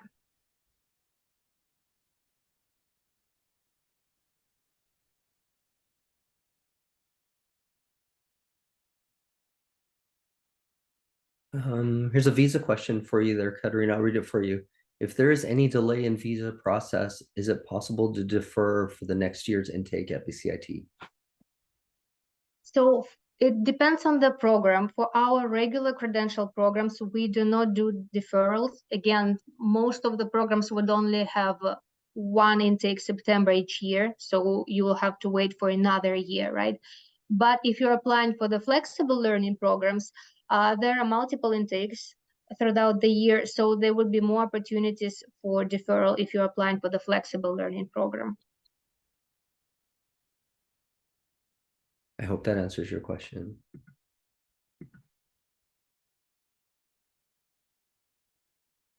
Do we have many instances of those, Katerina, in terms of deferral? Do we have lots of students? I know we had lots of issues last year with delays and permits. Sometimes it happens, yes. Sometimes it happens, unfortunately. Yeah. But again, that's why we're always encouraging students to, and that's why we start accepting so early, right? So students would have almost a year to get all the documents ready and get the study permit and visas on time. So do not wait until the last minute. Right, because it's a different order of events, right? Like they'll have to get necessarily their letter permission and then apply for the visa itself, right? Yes. It happens in that kind of order. Once student will apply for the program, they have to meet all the entrance requirements. When admission departments evaluate everything and see that the student is accepted, the student would need to pay the commitment fee. After that, we issue the acceptance letter, and with this acceptance letter, student will need to apply for the study permit. And then it takes time, depending on what country they are applying from. So it takes a couple months to get the study permit. Right. So that's where it's really important to apply early. So I think there's a follow-up question. I'll read it for you. So to be clear, if I have to defer a regular program, that means I have to reapply and go through the procedure again.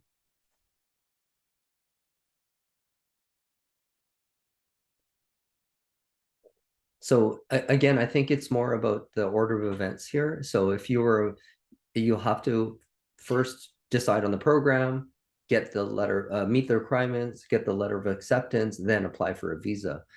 Yes. I don't know. How could you have a visa before that you get acceptance? So yeah, if you have to defer for the regular program, like I said, basically there is no deferral. If you don't have your study permit by the program start date, you will be withdrawn from the program, and you can apply for the next intake. I hope that answers your question.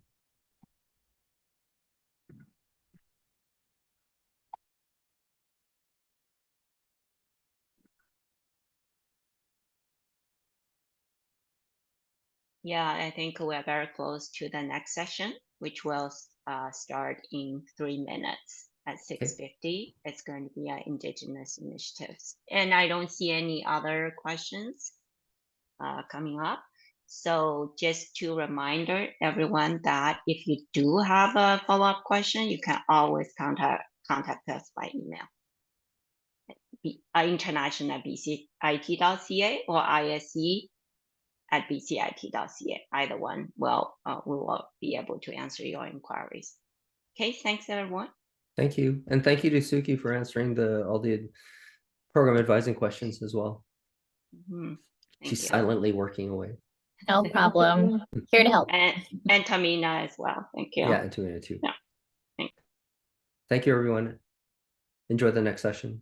Thank you for joining us, everyone. My name is Frances Curson. I am an advisor in Indigenous Services at BCIT. I've also been teaching there as an instructor for a couple of decades.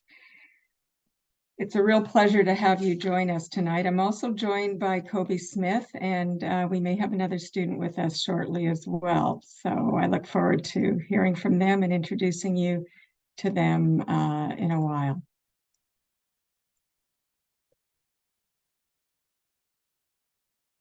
Oh, these slides aren't moving. Hang on. There we go.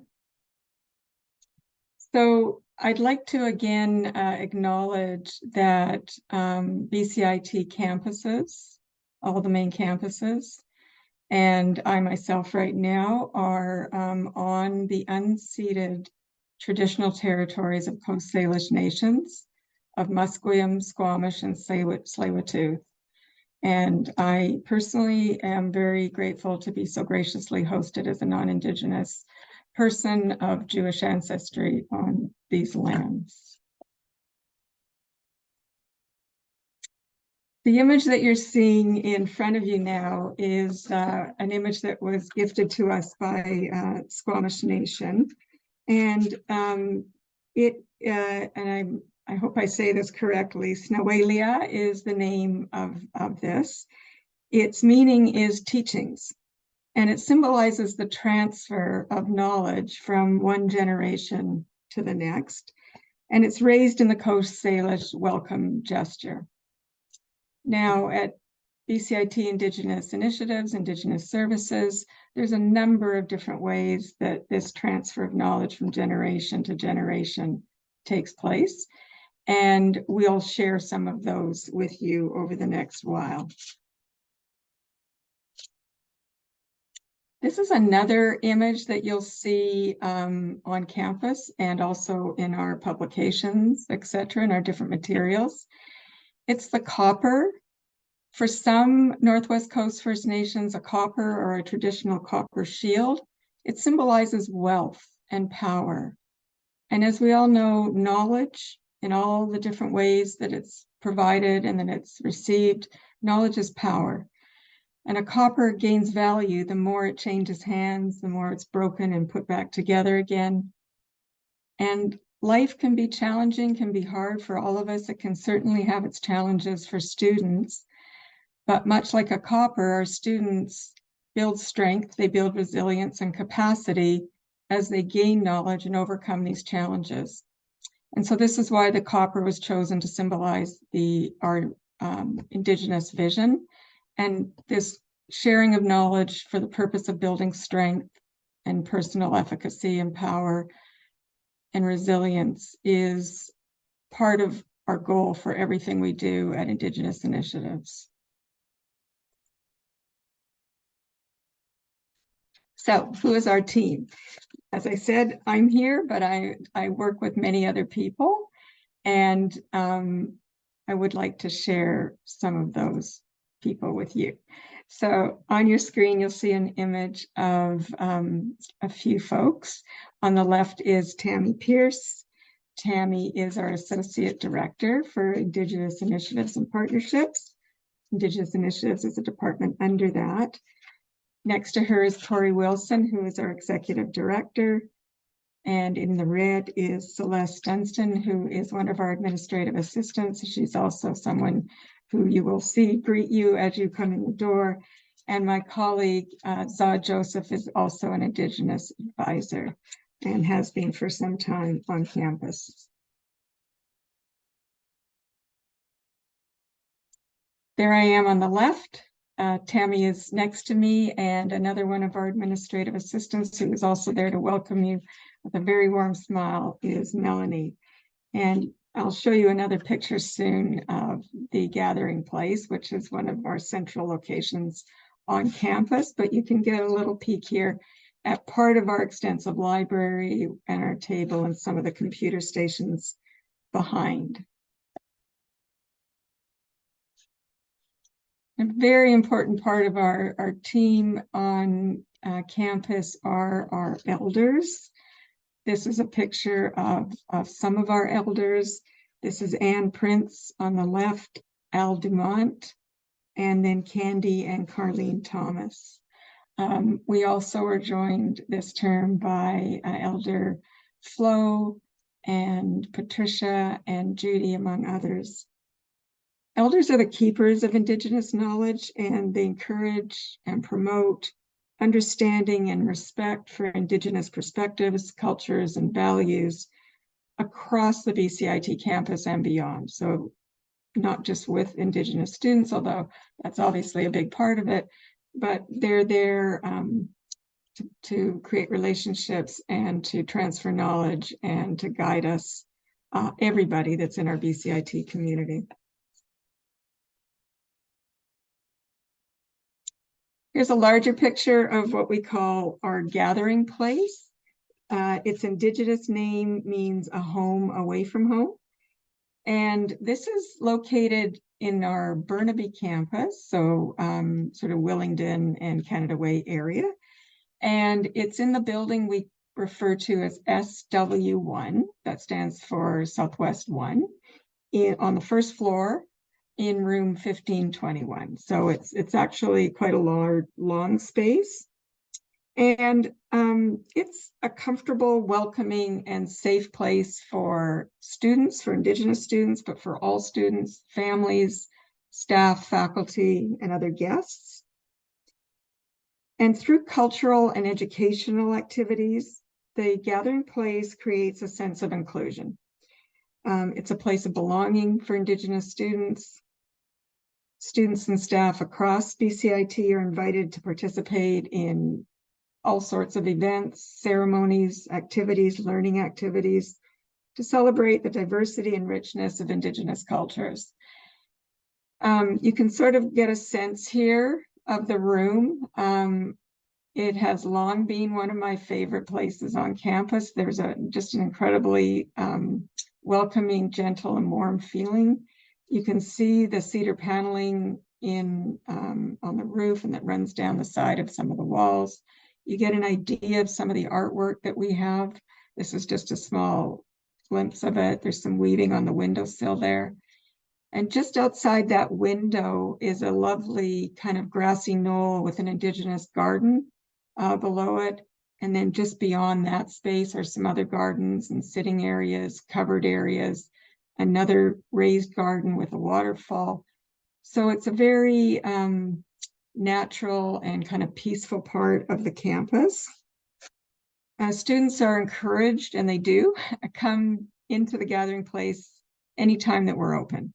So some people drop in prior to class, some people stop by for a morning tea or coffee, a bite to eat, or lunch there, or they'll come by to do some studying or just to do some research or work on the computers that you can see in the back there in the left. Sometimes if there's a long gap between classes, students like to come by. Sometimes they're there just to hang out. Other times they're there for an appointment that they've made, or they drop in to talk to somebody or to meet an elder, or to use our kitchen. We have a fully equipped kitchen, just sort of on the other side of the space you're seeing now. There's that computer lounge there, and there's studying areas as well. The kitchen has all the equipment that one would need, but it also, more importantly, has food and things to, tea and coffee and juice and things there. We sometimes host events with tea and bannock and other foods that would be part of the learning and the ceremonies and celebrations.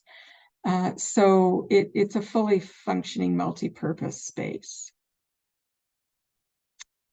This is the view behind that room. So there's your welcoming desk, and you'll see the copper hand sculpture on the wall there. Students can use it for printing out work as well. There's a printer just on the side there. And down the hall are private offices, so that if somebody wants to meet an advisor or anyone on the team or one of the elders, they have a private space to talk and share.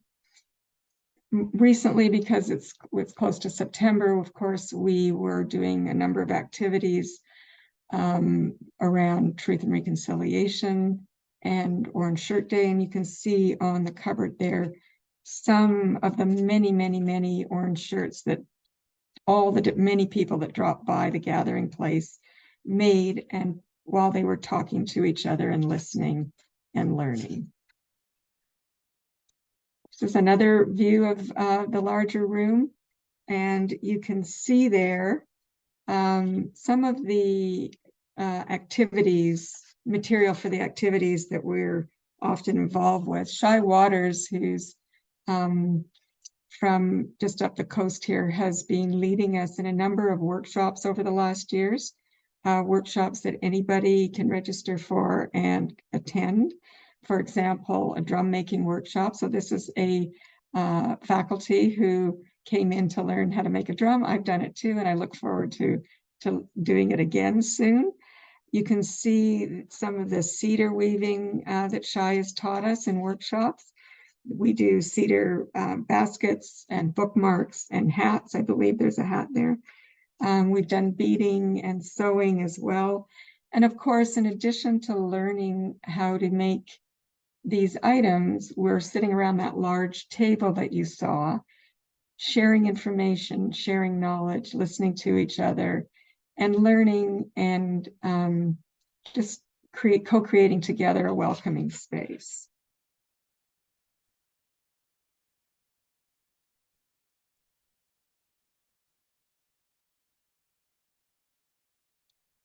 Here's a picture taken, I believe, at one of our big infos, if I'm correct. Kobe's in it, so he might know better. Yeah, okay. You'll see our banner in the background. There's Zaw with the mask on. And some of our students, there's Kobe right there. And we have a program that we're quite delighted about and happy about. It's called Indigenous Student Champions. So what is a student champion? It's a student usually in their second year or more who have been chosen as guides, as knowledgeable resource people to assist fellow students, their mentees, in developing strategies to succeed in their post-secondary education journey. The champion is able to give their time, their skills to positively impact a new student who's just starting on their journey, trying to navigate this new environment and their experience, and kind of set them up in a good way for doing that. We call the student, they're helping an Indigenous mentee. So that's a student that is likely in their first semester or maybe their first year. And they're matched with somebody, a champion, who is in the same course or program as them. And they can then help them understand the program, figure out where to find things, help them understand, just how the whole thing works, get them used to life at BCIT as a student, and access information about the program. We know in general that mentoring is being adopted as an important strategy across post-secondary institutes now.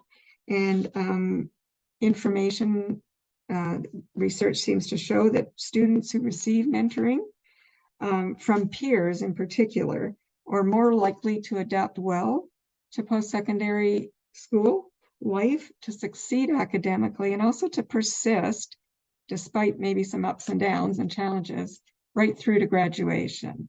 So it's a very important program, and we're very excited to be able to offer that. So speaking of students and teaming up and student life on campus, I am very grateful to be joined by two students tonight, Kobe Smith and Abby Francis. And I'd like to introduce them each to you and have them talk to you a little bit about what their experience has been like. So the first person I would like to introduce you to is Kobe. Kobe is Haisla Nation, and he is a student, I believe, almost finished his broadcast and online journalism program. He's also a hereditary chief and Indigenous counselor. So I would like to invite Kobe. There you are. Welcome, Kobe, and thanks for joining us. Thank you. I know you've done this before. Oh, you're welcome. Yeah.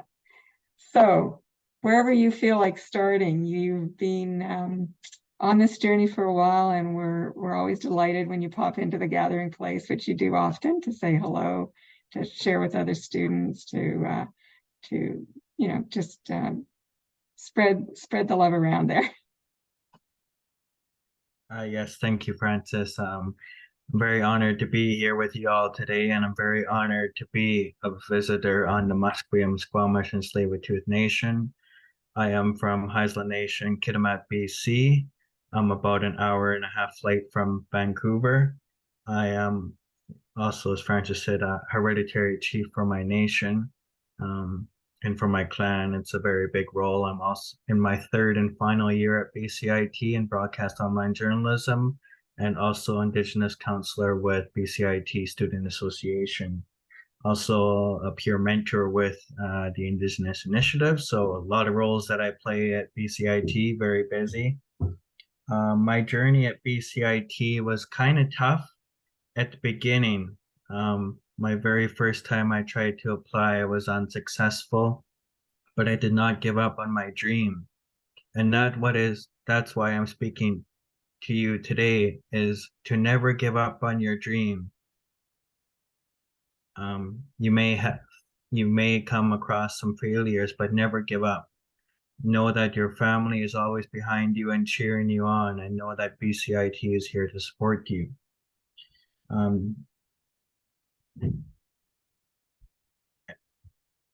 After I was unsuccessful, I worked hard and worked on the LNG site in Kitimat as a laborer.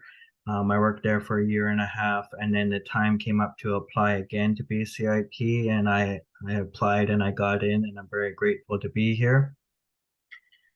So it's been fun here at BCIT in the journalism program. Why did I choose? I chose BCIT because 96% of our graduation from broadcast online journalism get it hired into the industry. I like my program because it's very hands-on. We're not just sitting in a classroom from 8 to 4, like lecturing and all that. The beginning part is a little bit of lecturing. That's just to get to know the program. But we get to do a lot of hands-on stuff. We get to work with the cameras, the professional cameras. We get to go out and interview people and find stories. And that's not just a broadcast online journalism program. Many programs are very hands-on here at BCIT.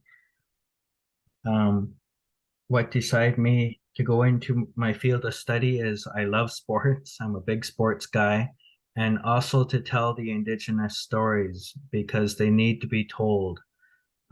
Tammy Pierce, I was talking to her, our associate director, was saying that there's not enough positive stories being told. So that what is my goal is finding positive stories. And just recently I did 2 positive stories.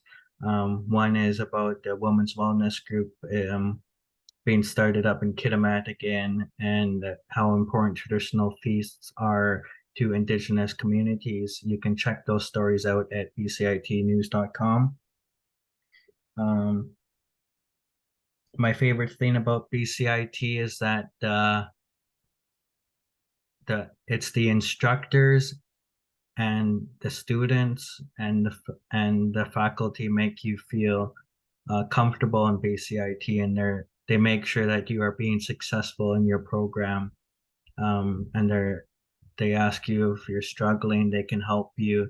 And I'm very grateful to have the Indigenous gathering place, and I'm very grateful to have the staff members that are with us, because I would not be here without them. Thank you again for having me. Wow. Thank you, Kobe, for sharing that. And, we're really grateful to have you around too, because you are a really important part of what lifts us up every day when we come in, and we like to see you. And I know that means a lot to a lot of other students that drop in as well. So I can see your mentoring in action almost every single day that you're around. Thank you. We also have another student also from broadcast and online journalism in her 2nd year. Abby Francis is from Tla'amin Nation. And I'd like to invite Abby to say a few words about her experience at BCIT.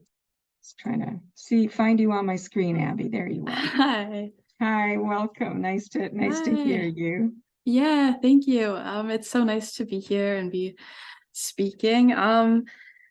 My journey to BCIT was, I feel like it was kind of set in stone. I was a reporter so I graduated high school, and then I worked for a year, and I worked as a reporter for my hometown's community magazine. And then through that, my boss had mentioned BCIT and the broadcast and online journalism program. And it kind of just led into that. I applied. Luckily, I was accepted. And yeah, I chose BCIT because I really love storytelling. I love sharing stories, especially like environmental and Indigenous stories. I feel like those could definitely be covered more. And so I try to do that as much as I can. And I'm able to do that through this program. I have really enjoyed it so far. I've definitely grown my I guess you'd say like communication skills or like public speaking. I feel a lot more comfortable talking to people more than I did before. And it definitely like you really get used to listening to your own voice because you're recording stand-ups for like television in front of a TV and then you're editing them and then it's a lot of a lot of that, which has been really great. Yeah, I really like the program and I really love the gathering place. It's a really calming, nice place. Everyone's really, really friendly and supportive and really caring. And I think that's really awesome. I definitely recommend coming to BCIT. Abby was also with us for the in-person Big Info on campus and certainly had an opportunity to help us out talking to a lot of potential students and introducing them to the spaces on campus and what's going on. I really appreciated that, Abby. Thank you.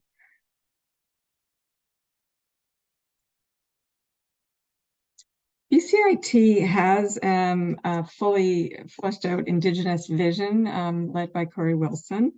It is really available. It's very easy to find. It's clear and it's simple. If you are interested in reading the full vision, it kind of provides the casing, I suppose, foundation for all of us in some ways.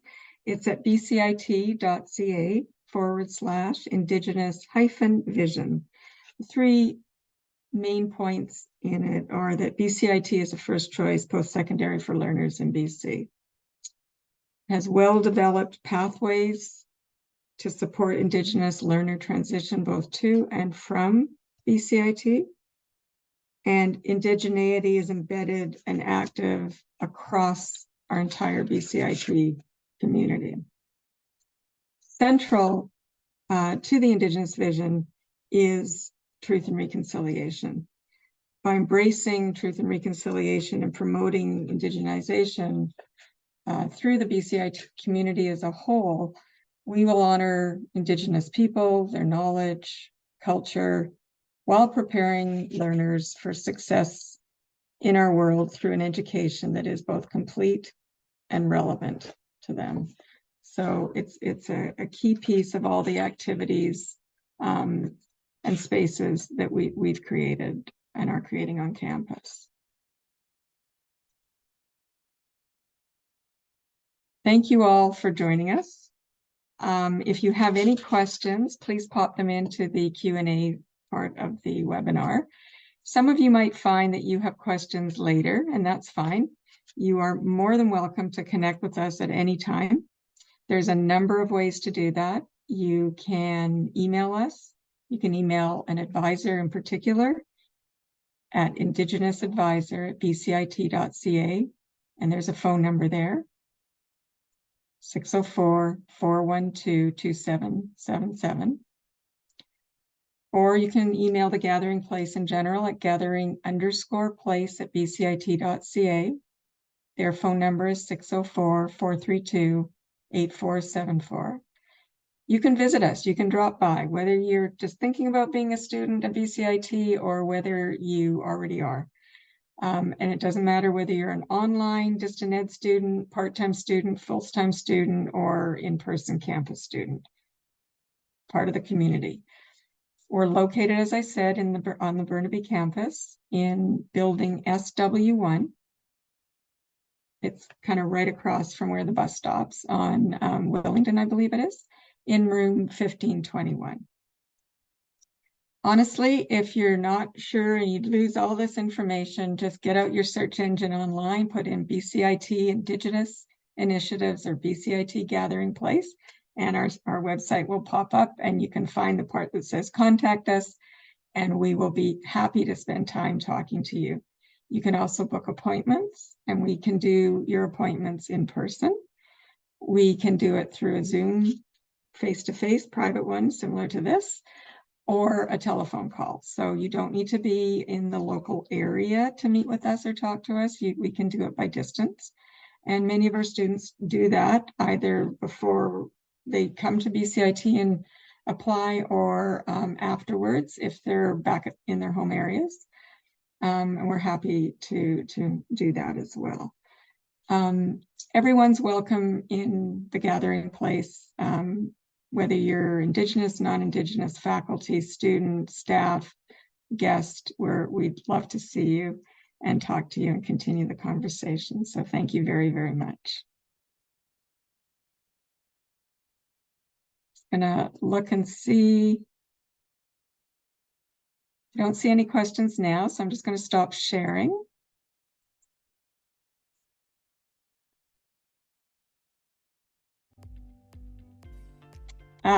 Sorry, I did forget one thing.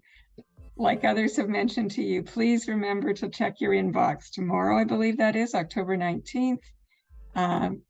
Complete your Big Info survey, which will give you an opportunity to win a chance to win one of three $1,000 tuition prizes from BCIT. If you have any questions, reach out to events@bcit.ca. And if you want to see the full contest rules, there's a link there at the bottom, or a website at the bottom of the screen that you can go to. Thank you.